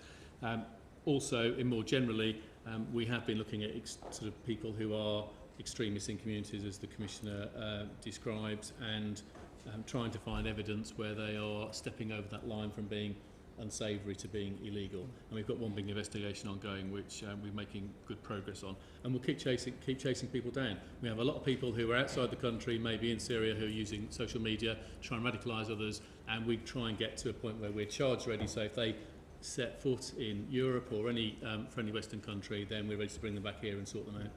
We've obviously seen a number of people travelling to Syria and Iraq, but in this particular case, the girls concerned, they've made a huge and terrible mistake, but they are very young girls compared with the other people. And in this particular case, without going into the other case, but in this particular case, do you have any reflections on how we could get them back safely to this country? I think there's an important thing, there's an important thing to say here. It's every case on its merits. We have no evidence in this case that these 3 girls are responsible for any terrorist offences. I think that's important. So they have no reason to fear that if there's nothing else comes to light, no reason to fear that we'll be treating them as terrorists if they come back to this country. In other words, if they return, they will not be returning to jail. They can return to their families. Yes. Is that what you're saying Yes. today? Yes. And that's your clear statement to them? Absolutely. I'm not suggesting they're watching the proceedings of the Home Affairs Select Committee. But if the message goes out that if they return, there are no terrorism issues here. Yeah. But I think it's a vitally important point, because we've been challenged in the past that when people have gone, we believe in terrorism, sometimes they've changed their mind. Sure. Do you encourage them to come back, or do you condemn them to stay there? But in this case, it's very clear. There's a difference between the person who has been running around northern Iraq and Syria with the Kalashnikov and then has a touch of the seconds and wants to come back and apologise. That's very different to 3 young girls who we have no evidence to suggest they're involved in terrorism. Colleagues, we have the vote coming up shortly. If we can do the terrorism section, then release Mr. Rowley. Tim Lawton. So to be clear, you're viewing these girls as victims rather than perpetrators, to make that absolutely clear. We always stay open-minded throughout it, but at the moment we have no evidence and no reason to suspect they are. Can I just go back to the mechanics of their journey? Notwithstanding Mr. Ellis's comment about the police can never win on this, can you just remind me of the journey they took? So they've gone, they've flown from Gatwick to Istanbul, and then they've gone across land from there. To? I can't recall the names of all the cities and things. Well, we think they went to Gaziantep, is that not right? By a bus? I can't recall. Okay, which is having been there, that is the obvious route across a very porous border into Syria. So what I just want to concentrate on is that time between them disappearing and arriving in Istanbul, and them arriving on the Syrian border by a very open and conventional route. And why were steps not taken that might have intercepted them between being way up in the north of Turkey and way down in the south of Turkey on the obvious way to get from Istanbul to, if it was Gaziantep or Diyarbakir or one of those places along that border, having been there, where the airports are shut most of the time, so the bus journey is the obvious way to go. So when you got that intelligence, that you would have liaised with the Turkish police, and the first place, surely, they would have gone to would be a bus station. As we now know, they were there. Would that not be the logical priority to then eliminate their routes and try and intercept them? I think there are many routes people can take, but I don't think it's right for me to try to explain all the work the Turks have done in support of this case to try and identify where the girls were. Coming back to this country, it's perhaps something we'll take up with the Turkish ambassador. Coming back to this country, people going from this country, usually as loners into Syria, is quite a high-profile issue at the moment, is it not? Yes. Young girls, in particular, going missing, nothing to do with terrorism, but to do with recent cases about child sexual exploitation, is a high-profile issue at the moment, is it not? Of course. So therefore, having a group of young, vulnerable girls disappearing should be triggering alarm bells very quickly, should it not? Yes. Right. Sorry. So here we have, what the point I'm trying to make is here we have high-value targets in these girls who clearly, for child sexual exploitation issues or possible terrorism-linked issues going to Syria, should have been way up there on the radar as a high priority the minute their absence became known. And yet, were they? Well, their absence became known after they'd flown. Sure. I mean, as a general, at which point they become number one priority dealing with your colleagues in Turkey in order to try and intercept them, which is we're not clear that that actually happened.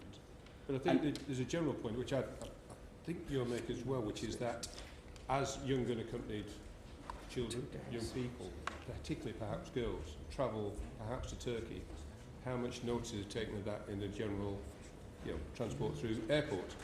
Now, of course, as you know, the government, the government of various hues don't have exit controls. So there is no general control at the airports or the seaports. And then, so therefore, you're falling back on two opportunities. One is the airlines themselves, and number two is obviously the possibility that our officers who are based at the airports, could we intervene if we see something suspicious? So if you take Gatwick, or you take Heathrow, and the tens of thousands, millions of people who travel through these places, unaccompanied children travelling is not as unusual as we might imagine. But some countries do have regulations in place to regulate that. But is that not the point, Commissioner, that great work has been done on child sexual exploitation, I'm using this as an analogy, with notifying hotels, so that if they suspect when girls turn up with odd people, there's a notification. Should not the same work have been going on already, given the high profile of this, with travel agents?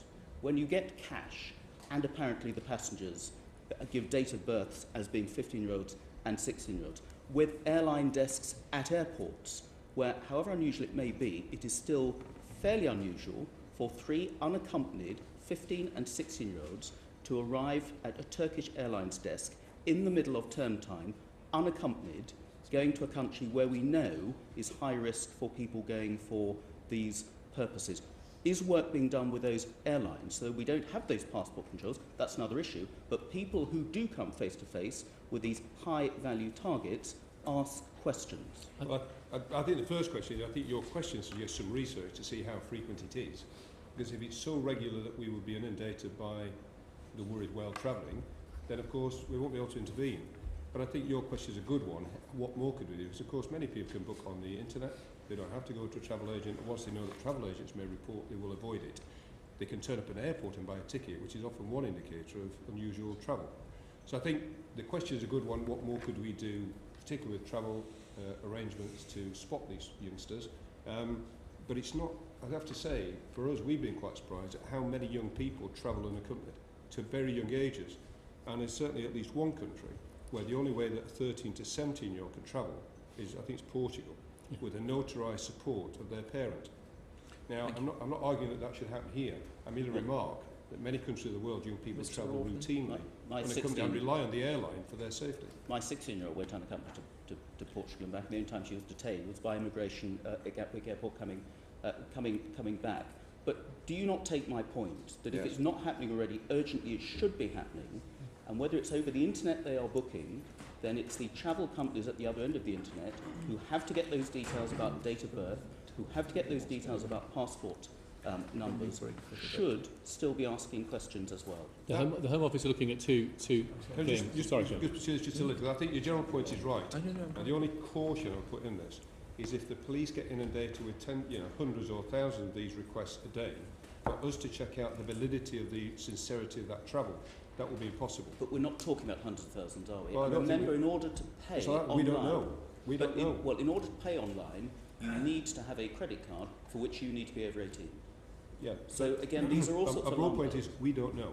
What I do know is there are many youngsters travelling. What I don't want to be faced with every day is a huge list of, can we check out these young people, or frankly, UKBA. So I agree with your general point. I'm not disagreeing with that. I think a pragmatic approach. I think it'd be helpful if you wrote to us in the future about this. Nicola Blackwood and then Paul Flynn.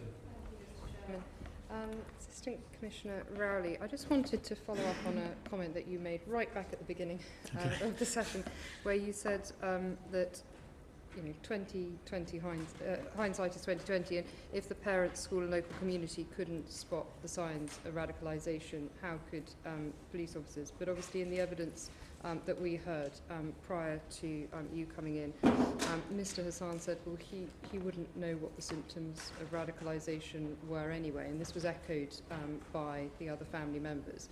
And it's also something that we heard from Thomas Evans's family, who of course is a foreign fighter who went off to Somalia to fight with Al-Shabaab.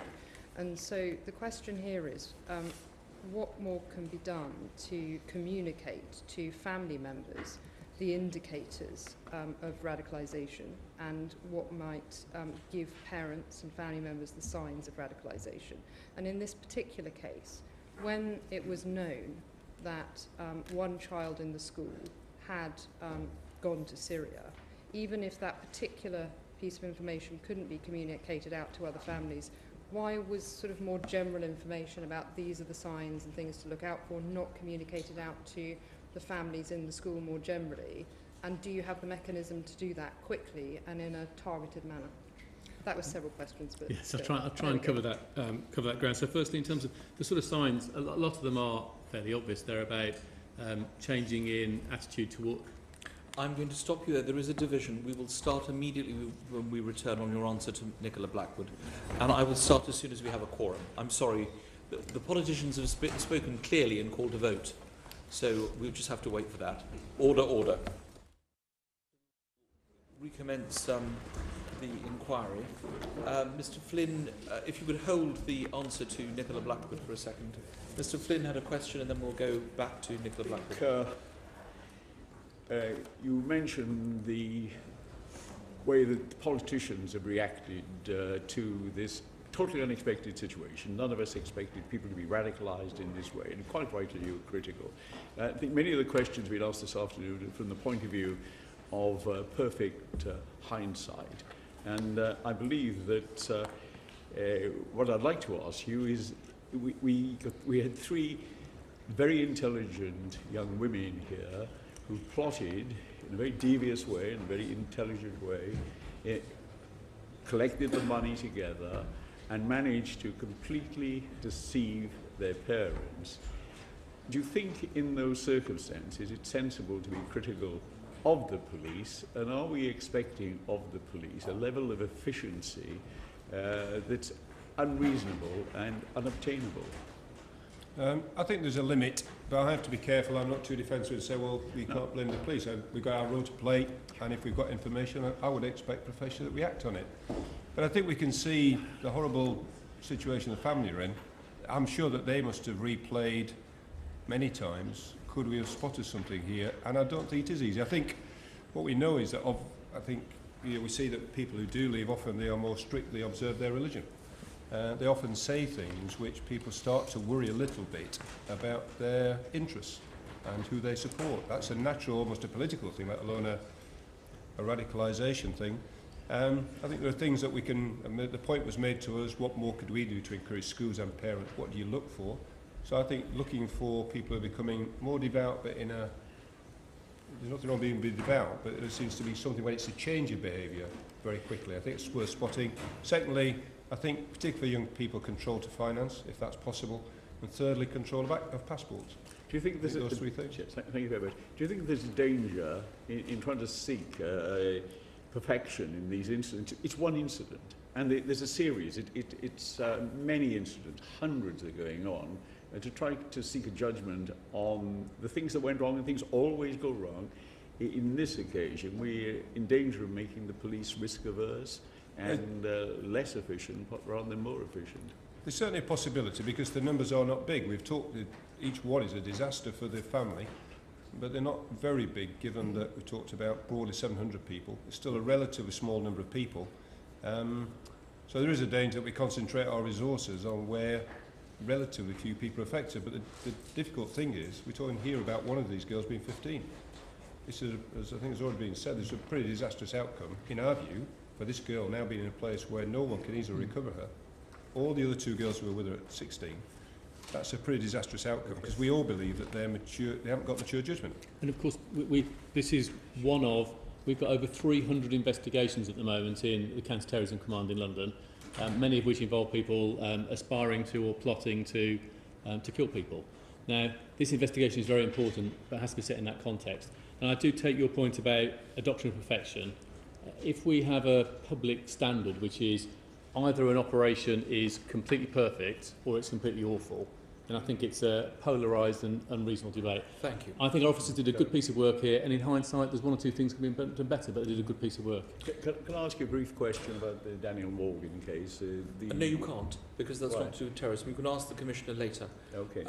Just on finishing off counter-terrorism and the questions put by David Winnick, Dal Babu was pretty critical, was he not, of the way in which we're operating. He described Prevent as a toxic brand.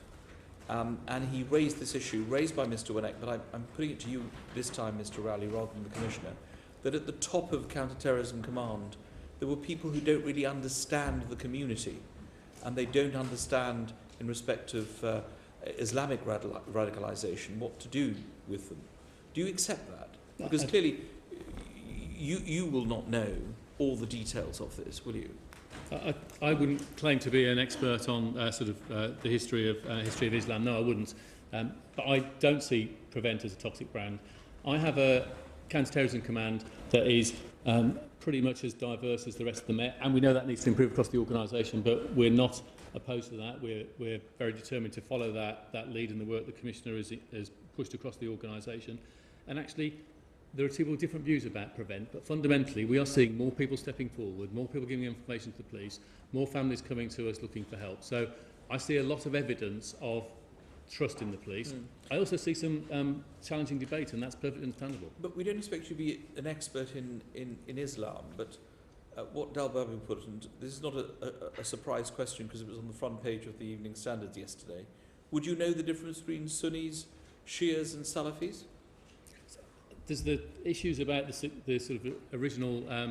would you know the difference between those groups? There's a difference between the original succession around Muhammad and the different beliefs on the sort of on who would take the lead following his death, and that has created a sort of a schism which has lasted an awful long time. And you think that that is what's going on here? This is the schism that started 1400 years ago? No, I don't at all. You asked me a question about Islam, and I've given you a very basic answer because I don't tend to be an expert. This is about a small group of people who are behaving more like a cult than a religion. It has the same degree of mischief, it has the same degree of violence. They're using propaganda to get people to follow them, and to focus the debate on the terrorism we're focusing on, whether senior police officers have a sophisticated knowledge on the difference between Shia and Sunni Islam, I think is the wrong place. But do you not take his point that actually, which the Commissioner seems to have taken, that you need more people from the community within Counter-terrorism Command so that you are able to get within the community, not as agents, as some of the community think Prevent is, but as people who are on the same side. We want the Muslim community to 100%. regard us as being on the same side, don't we? 100%. We want the Counter-terrorism Command, just like we want the Met, to be reflective of London. We want it to be 40% from sort of different minority groups. And as you know, we've changed our recruitment criteria across London to be more reflective of London. We're pushing the boundaries as far as we can do. And some of us have argued in the past that actually we could go further if the law was changed. So I'm very keen on it. And people like Mr. Babu could actually be helpful, because he wrote a report about this, which has not yet been implemented, I understand. Yeah, I mean, Dal has been a great chief superintendent for the Met, doing a great job, and if he says something, it usually is quite sound. He's got good judgment. So I will listen to what he said. I don't agree with him entirely for the reasons Mark's set out. I think it's quite a narrow point to make about can people differentiate between Sunnis and Shias. I'm just putting to you what he put yesterday. I realise, but I think to be fair to Dal as well, I think somebody was asking me for advice. It seems to me if somebody asks for advice, they're seeking to get information and be educated. I don't think that's a bad thing. I think to say, well, that means that people just don't understand. I think, of course, you need to understand, but I don't think you should condemn people for asking for some information. Sure. Now, just closing this section on the families, Mr. Rowley, I think there's work to be done. I think somebody should meet the families and try and restore that trust that they need, because they need the Metropolitan Police, and the Metropolitan Police needs to work with this family. There are particular issues which you can see in the transcript of the hearing that need to be addressed, but I'm sure you'd want to move forward with the full confidence of the family in this particular case, which is actually not there at the moment. We absolutely do. I think we have the same aim. We have the same aim, which is those 3 teenage girls. We want them back in London, don't we? We do. Mr. Rowley, thank you very much. I know you have other work to do. Unfortunately, we're going to keep the Commissioner a little bit longer to talk about other issues. I know Mr. Flynn wants to raise Daniel Morgan, but could I raise... thank you, Mr. Rowley. Thank you so much. Could I raise the U-Tree investigation, the evidence given to us last week by Paul Gambaccini, the whole issue of 28 days for bail, particularly on U-Tree? Do you have any figures for this committee as to the current costs, the number of arrests and the number of people who are still on bail? In terms of the amount of cost, I think it's around £3.5 million at the moment. I think we have around 20 police officers who are dedicated to that particular inquiry. At the moment, we've got, in terms of the investigation, we've have 5 convictions. We've got 1 man awaiting trial. We have 2 charged but not convicted. And we have a further 10 where no further action was taken. Of the ones who were charged and convicted, they've all received substantial prison sentences ranging from 5 years and 9 months to 16 years.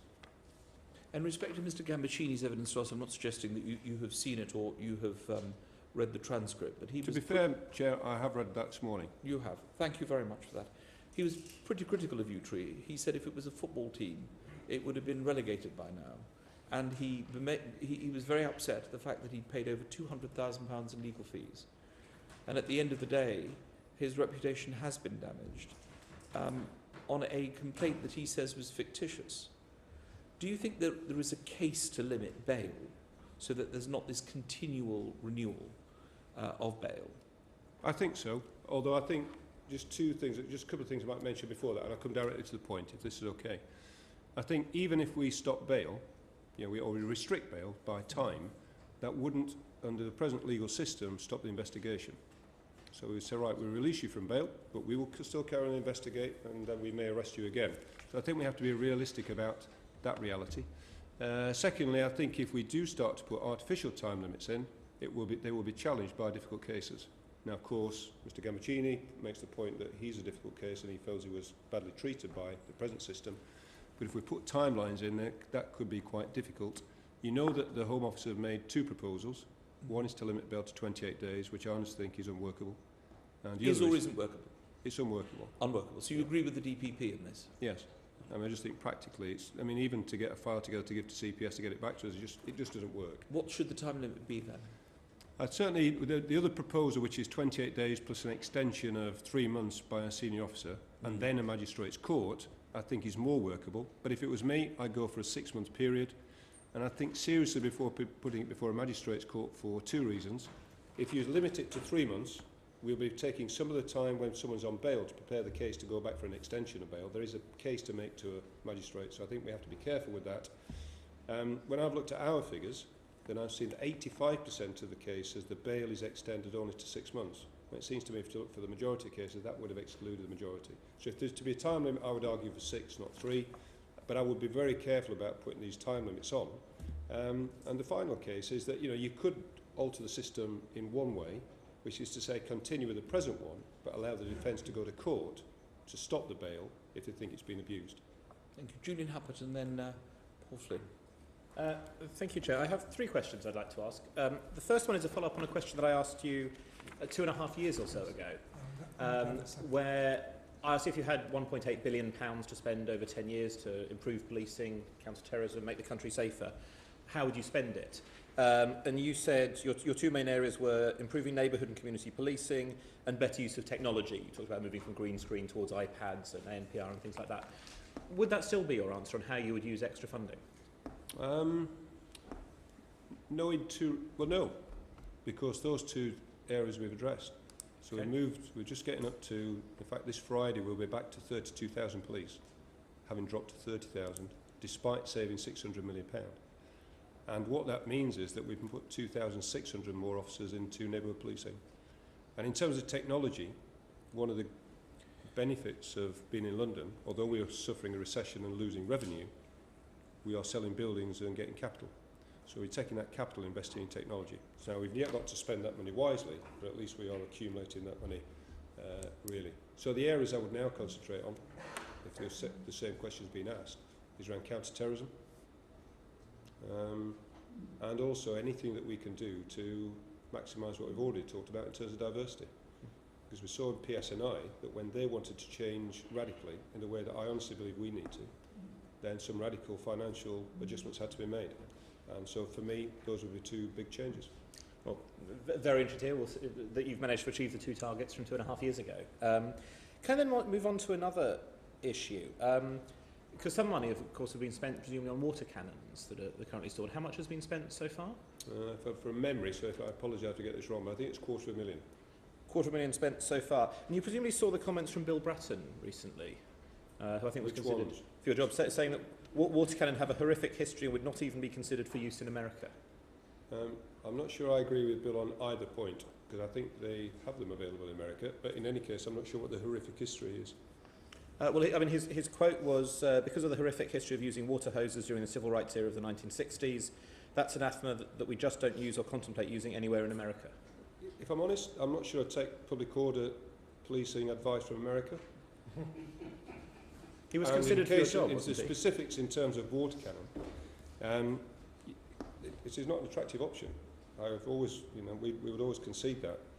But when considering that option, you have to consider the alternatives, which involve fists, piece of metal, CS spray, baton rounds, and at the final denouement, a weapon, a firearm. So I think there are none of these attractive alternatives, including our horse and dogs. So I think it's an alternative. It's not the only one, and it's one of the arsenal of things that we would argue ought to be in reserve. But we await the Home Secretary's decision to see whether or not that will be licensed. But of course, the Mayor and Deputy Mayor have approved its purchase. Indeed, and it's £250,000. And if that figure is incorrect, if you could write to us with an update. I will check with you, but I think there were about 80,000 each. They are second hand. And there's really storage costs and things like that as well. No, it's all our property. And then the last thing is about deletion of DNA records. You'll be aware of the Protection of Freedoms Act, and that, for example, people who've been wrongfully arrested can apply for deletion. The Met on its paperwork highlights the fact that there's no statutory time limit for the early deletion unit to process requests. And indeed it does seem, from at least one example I've seen, that there is almost an active policy of waiting for quite a long time. Do you think the Met should be trying to perform early deletion promptly?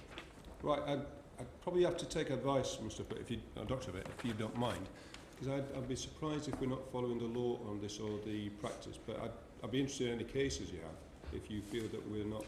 I have written to your office about one in particular. Right. It's correct to say there is no statutory time limit to process early deletion requests. No. But perhaps you could have a look at practice and write to us. I will. Because And if there I think most of us would expect early to mean early. But sorry, did you say that you had already written? about one case? Yes, but I will send a copy. All right, well, I'll have a look, so I will have seen it. I can't recall it, I'm sorry. Paul Flynn has a quick question on Daniel Morgan. Today is the 28th anniversary of the murder of Daniel Morgan, who came from Llanfrecfa, which is on the border of my constituency. I realise the matter has been handed over to an independent group under Baroness Nuala Olome, but she has put out a statement from behalf of the group asking for more information, which is possibly pretty optimistic after 28 years. We know the case involved police corruption that had been admitted freely at the time.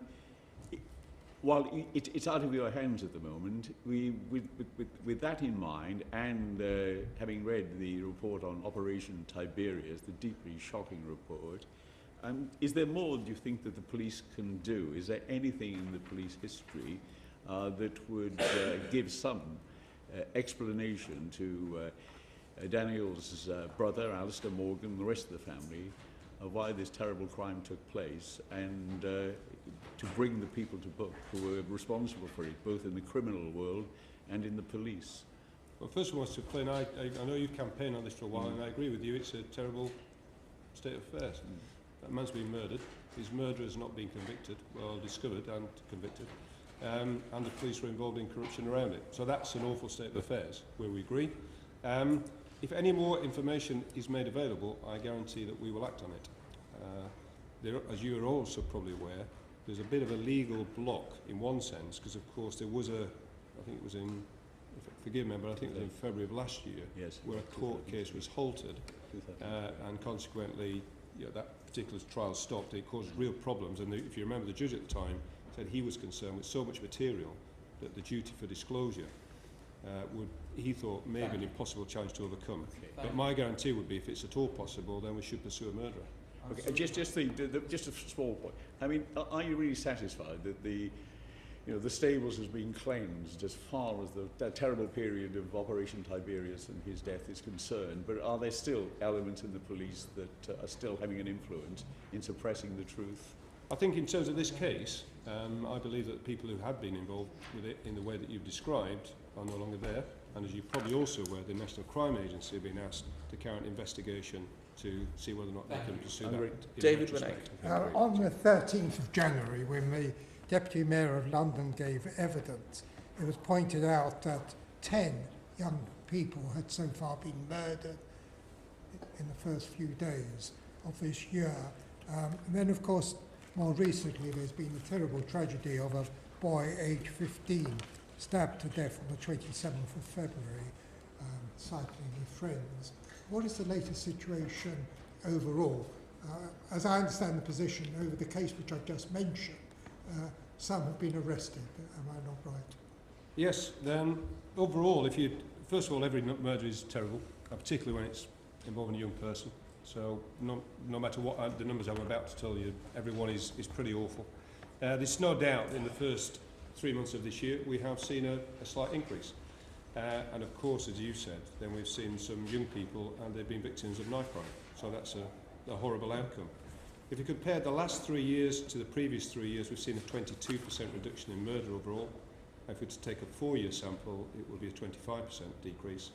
Within that, I'm not going to try and quote every year, but certainly if we went back to 2008, 22 young people, I think, died, and that went down to 8 last year, but 5 at the beginning of this.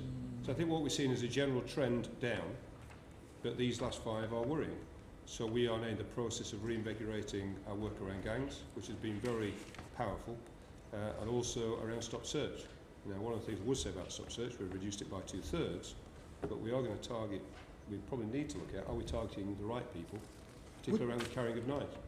Where these murders take place, in the main, would it be right to say that people have been duly charged?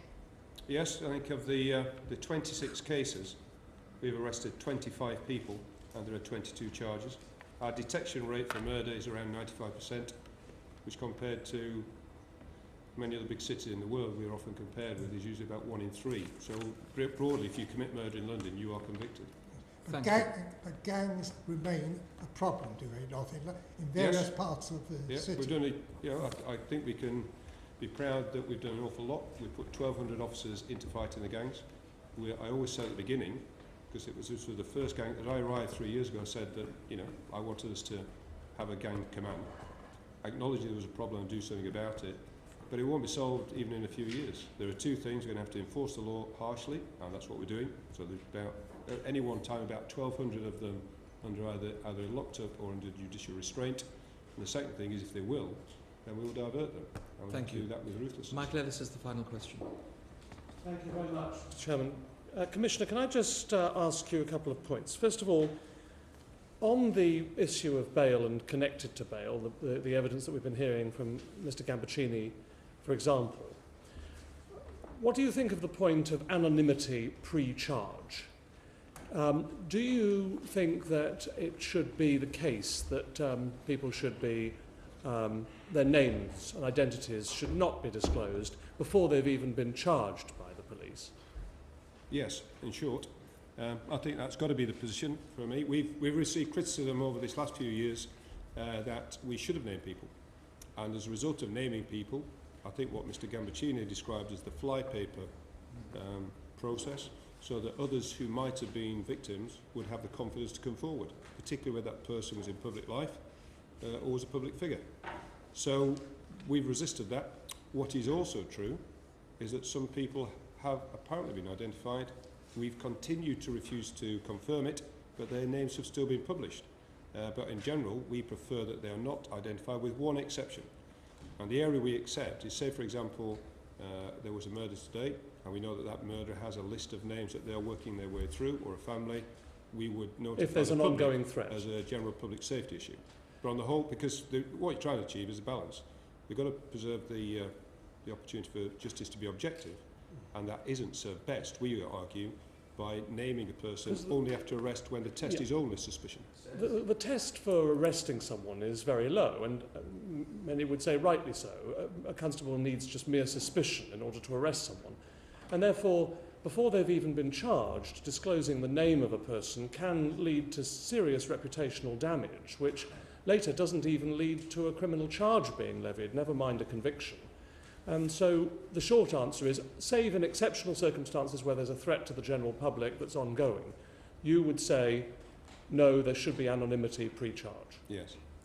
As far as, sorry, if I just may briefly, on the issue of, some talk about adopting a statute of limitations in this country, as is applied in some jurisdictions. Do you think there ought to be any form of statute of limitations on any type of criminal offence? I think without that, because this country has never had it, many countries do, is that what you are faced with often is very old allegations and very old investigations that you will challenge me about how long did it take. Why did it take so long to discover the most obvious of evidence, when the reality is that in many of these cases, discovering things from 20, 30, 40 years ago was a real challenge. It's not so much that you need to feel sorry for the police. The test is whether or not it's possible to have a fair trial. And I think that's one point that has to be considered. But I think in the most serious, excuse me, for the most serious of crimes, I think it will always be the case that there will be no bar to prosecution. And the only bar in time that we have at the moment is, of course, for summary offences, where, of course, there is a 6 months bar for something which can only be prosecuted in a magistrate's court. Thank you. Now, my final question to you is this.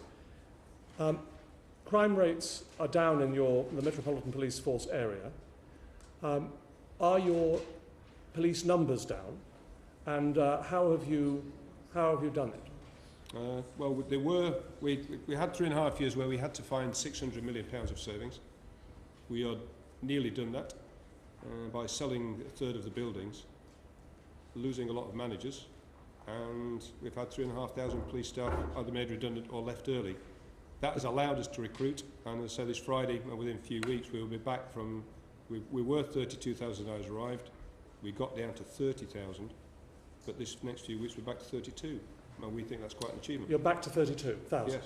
Thank you. Commissioner, this is your last appearance before this committee, before Parliament is dissolved. I want to thank you on behalf of the committee for the open and transparent way you've always approached us, not just in agreeing to give evidence whenever we've asked you, but also in your written communications, which frankly are ones that are models, because you actually answer questions that you're asked, which is very unusual, we found, when the committee writes. And we'd like to thank you and your officers for the work that they do in the Metropolitan Police area. In particular, the fact that stop and searches are down by 2/3, and as you've just said to colleagues, that the number of police officers remain at 32,000, even though you've had cuts of over 600 million. But in particular, I can well recall your appointment and your first appearance before this committee when the Met was in turmoil, and you have arrived and you have been a very safe pair of hands, providing good leadership to your officers, and we'd like to commend you for the way in which you've done that and wish you the best of luck for the future. Well, Chairman, that's the first time I've come to this committee and felt warm as I've left. May I say two things? First of all, thanks for the respect which has been shown to me by this committee and my officers, because that is not always the case when people ask us questions. And secondly, I wish you well in the weeks that follow, and we may resume our acquaintance. Indeed. Thank you very much. Order, order. Thank you, Commissioner. Could we have the Turkish ambassador with our due apologies for keeping you waiting for so long, Your Excellency.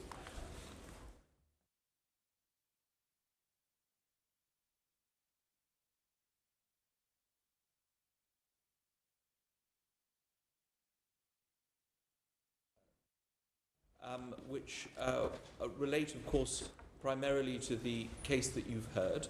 But I want to start by thanking you sincerely for coming here. I know you're extremely busy. And to reiterate a point that I have made and others have made to our previous witnesses, that relations between our two countries are solid, that we appreciate greatly the assistance that Turkey gives to the United Kingdom in the fight against international crime. In particular, your predecessor enabled us to go and visit Turkey on a number of occasions, looking at the fight against illegal migration, as well as the problems that you have with international crime. Clearly, Turkey is a hub for people who leave the United Kingdom and therefore go to fight in Syria. Is there anything more that this government can provide you with, and the United Kingdom can provide Turkey with, in order to try and track these young British citizens who travel from the United Kingdom through Turkey and end up in Syria? Yeah, thank you very much, Right Honourable Mr. Chairman and distinguished members of this committee. It's with pleasure that I accept to meet with you today in the context of, as you have already mentioned, Mr. Chairman, the rooted relations between Turkey and the UK as allies, despite, I should say, it is not in our diplomatic traditions to attend committee meetings. I also consider this an opportune occasion to have your views regarding certain matters that are of interest to my government. Would it help if I start with just a couple of opening questions on this? In respect to the case you've heard, and thank you for sitting through all the evidence, we really appreciate this. In respect of these young girls who travel from London to Istanbul, Mr. Lawton, I know, will want to pursue the issue of the airlines with you, because we invited Turkish Airlines to come, but they said that you were going to represent the interests of Turkey here. Once a British citizen gets to Istanbul, for example, in the circumstances of these three young girls, is it the case that you are able to track them once you are informed that they are there? Is it an easy process to track these people? Is there a well-worn path from Istanbul to Syria? Yeah. First, I think the primary obligation is on the shoulders of the source country, because they should be stopped at the source country before exiting the country. You know, and you mentioned today and also yesterday at the Parliament, the enormous pressure on shoulders of Turkey. Our neighborhood is not a rose garden. So if we have timely information and detailed information well before the arrival. Of course, under certain circumstances, there might be some incidents that you cannot stop. Then if we have timely information, photos, travel documents, whatever, detailed other information, then it's of course easy for us to track. Sure. Yeah. In this particular case, the Deputy Prime Minister of Turkey has said that the information and the requests for assistance only came through from London on Friday, even though the girls had left the United Kingdom on Tuesday. Yeah. Can you help this committee with any information about that? Is that correct? Yeah. Well, I don't want to have a role to play between two politicians of two sides. Right. But what I will say, I will not comment on previous statements on both sides. But I can give you some exact, sharp details. Please. And could you speak up just a little bit louder? The Okay. acoustics are Yeah. very bad in this Okay, room. with pleasure. Now, these 3 girls, victims, who flew to Turkey, left the UK on 17th February at 12:40 p.m.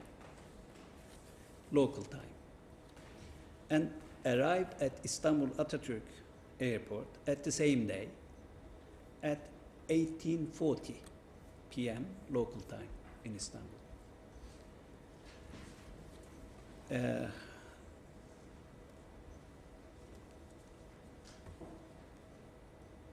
The other day, the liaison officer of our embassy received a telephone call that there will be a missing person case, but no details were given to him, including a name, okay, even a name not mentioned. So none of the girls' Yeah. names were mentioned to But an email sent to the security liaison officer of our embassy in London on 18th February 2015 at 19:55 p.m. after office hours, only to be seen by him a day after. Of So course. this is the 3rd day. Of so Thursday, if you yes. say that we inform Yes. the following day, So after the one email day. was only So, picked okay. up on Thursday morning? Yeah. And what we have done, I will give some further details. Please. I will not comment further on that because these are sharp details I have. We just want the So, facts. The diffusion and notification messages on these 3 girls were published in Interpol database on 22nd of February 2015. That was the Sunday. Yeah. British Embassy in Ankara sent the first note verbal, we say with the French word, verbal note, but it is in written form, regarding these girls in the evening of 23rd of February to the Ministry of Foreign Affairs.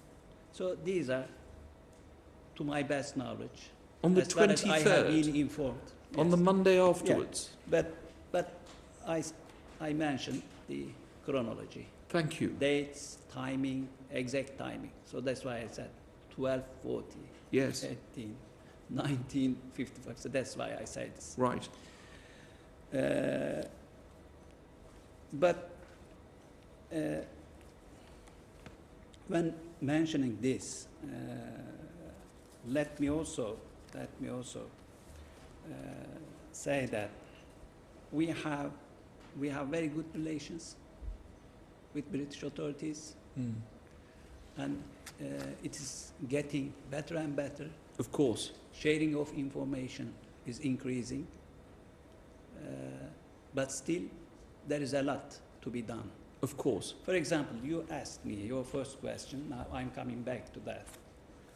What you said, what else can we do?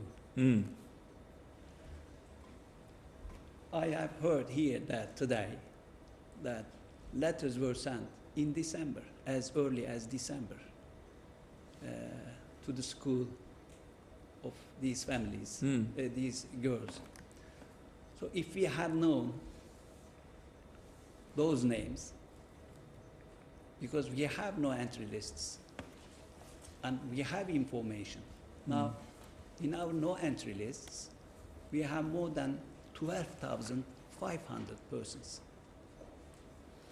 So if we have timely information, if we have, as we have such lists, then it is quite possible. And so just to give you, yes, what happens in that case, that there had been from the UK, some came to Istanbul, arrived in Istanbul, and they were denied entry based on these lists. Sure. So it's functional. And up to now, more than 1,150 persons were deported. Very interesting. Excellency, you heard the evidence of the police who said that they could not send anyone over to Istanbul to try and track down these girls, because obviously it's a foreign country and you don't want British police officers running around all over your country. Does the Turkish government know the route that is being taken by those who come from Britain who end up fighting in Syria? Is it a well-worn route? Because you were able to find the CCTV footage of the girls in the bus station for the British authorities. So do you know the route that is being taken? Did you know that it's that particular bus station that is used? And is that information communicated to the British? Now, this is important because we didn't have those names, so we didn't know that. Turkey receives annually 35 million tourists. Sure. So it is not easy. And, but if we share information, if we know, then we can do something. That's right, we have CCTV footage in Turkey, and we try to understand. And as you probably emphasize this, there should be a facilitation network, because these girls probably they know who to call, where to go. But we have this CCTV footage in Turkey, but if it is possible, if we have CCTV footage here at Gatwick Airport, yes, and why not to work on them together? Of course. Both sides. But you it will be very helpful. In respect to the facts of this case, you are telling this committee that you were not told, the Turkish authorities were not given names of any individuals. It was not put on until the 23rd, when it arrived in Ankara, but that you were given, it was put on the Interpol database on the 22nd, which is a Sunday, and the first time you all had the details was in an email that came on the evening of Wednesday, and it only was picked, because by email, after office hours, and it was only picked up by your officials the next morning. It just doesn't seem to me like it was transmitted to you in an urgent way. Well, I gave the exact Yes, I details, understand that, and I'm grateful. That's right. So the following day, after working hours, but to be seen by, of course, the liaison officer. No, we understand why so, you therefore got the footage on Friday. Yeah. So imagine, and in Istanbul, you can fly to any other destination. Of course, yes. You can use train. You can go by bus. There are many border cities, border towns, not only Gaziantep, but many other cities. Yes. And there are many bus operators over there.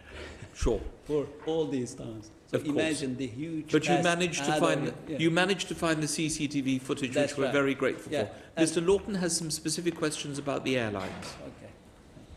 So the route they took was from Istanbul to Gaziantep by bus.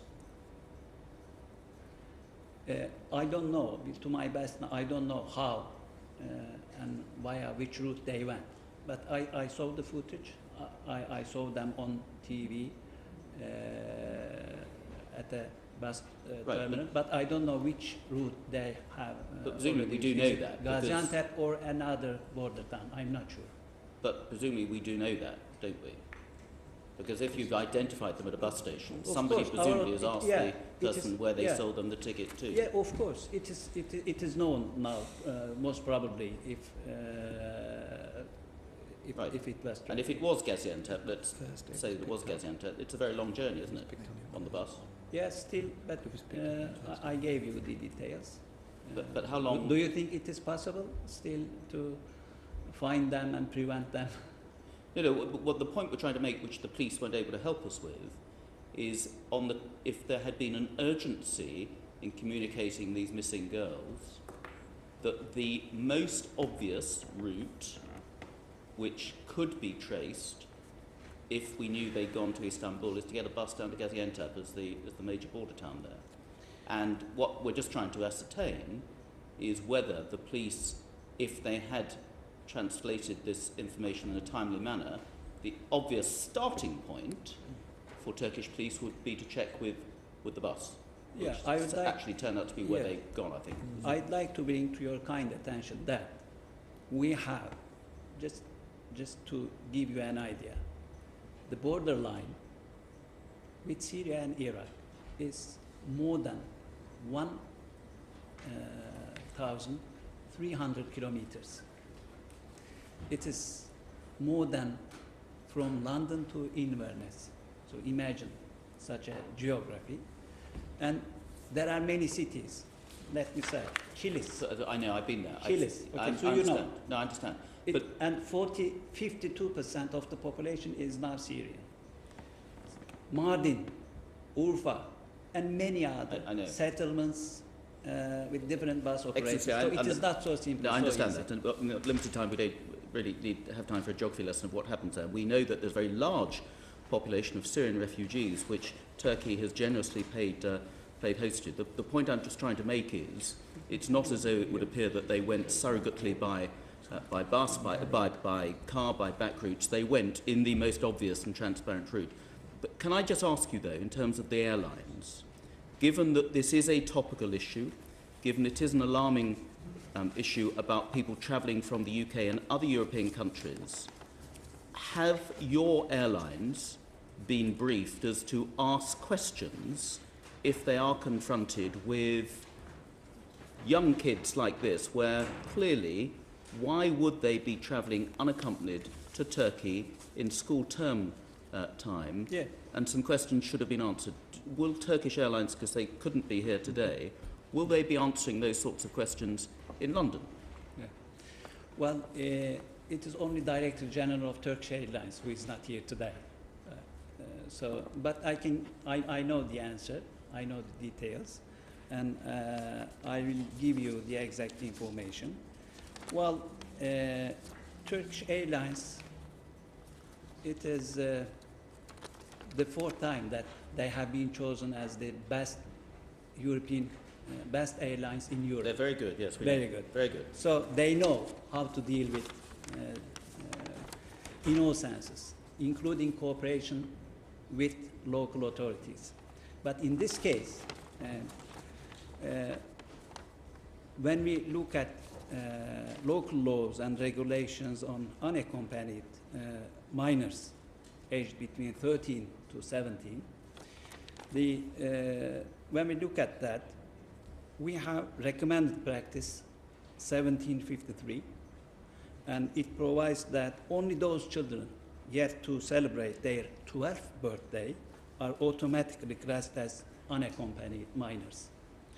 Passengers 12 or over, but under 16, can be treated as unaccompanied minors upon request, but only if this request is made in advance of the date of scheduled travel.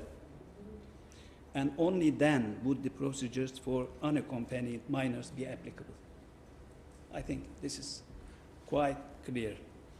And these procedures include, Thank you. Yeah. Very helpful. Yeah. Just, can we talk about border controls more broadly for Turkey? Because clearly there is also a problem with refugees and asylum seekers from Middle Eastern countries accessing Europe through Turkey. And a route from Turkey into Greece is where many of these people are coming. And we've seen many of them ended up in Calais. Yeah. So have you significantly beefed up your border controls, both incoming as well as exiting people? Yes. First of all, I have to say that, once again, we have more than 1,600,000 refugees. And it is not easy. It is not so simple. It is not just a matter of sheltering them. Sure. It is healthcare, it is education, it's everything. And of course, free of charge. So that's why we have spent more than $5 billion. So thank you. When we hear immigration issues here, so today, thank you very much for your references I can assure you, to Turkey's Excellency, sacrifice. this Mr. committee Chairman. has gone to Parliament and on the floor of the House to the Prime Minister argued more support for Turkey and your border. Yeah. We have a final question from Mr. Winnick. Ambassador, I would like to also associate myself with the apologies. It's most unfortunate that you were kept waiting, and one hopes I won't be repeated on other occasions. Recognising the refugee problem which you undoubtedly face, that's been quite publicised in this country. Nevertheless, do you feel more could be done at airports where there are clearly young people? I mean, we're talking about 3 females, 15 years of age, for them to be seen and interviewed while they've arrived in Turkey, unaccompanied, no parents with them? Yeah. Well, first, I should say that since the eruption of the Syrian crisis, in addition to the standard counter-terrorism practices, intelligence activities have been further intensified. Qualified personnel, additional equipment are deployed to different cities at the border. Border security is fortified with additional personnel and equipment, weaponry, armored vehicles, night vision devices, thermal cameras. Certain parts of the border have been lightened, walls have been built at various points, trenches have been dug along, and numerous sections have been fenced. And Turkish security units are at alert on 24/7 basis, and operations do continue against smugglers, who are also known to assist illegal crossings of foreign fighters. We must not lose sight of the fact that full control of land borders is always a complicated issue anywhere in the world. This is even more so, particularly when there is a vacuum of authority and presence of more than one terrorist group on the other side of the border. That's very helpful. Very final question for me. Can Turkey do anything to help bring these girls back? Very quick answer. Can Turkey do anything to help to bring these girls back? Yes, in close cooperation, we can work together, our authorities can work together on these issues. And if we have a better understanding of facilitation networks, then we can find, we can trace, we can find a way, hopefully. Thank you. Ambassador, thank you so much for coming. I'm sorry we've overrun so much on this, but as you know, a lot of questions had to be asked, but I'm extremely grateful. Thank you so much for coming. Yeah. Order, order. That concludes this session. Thank you.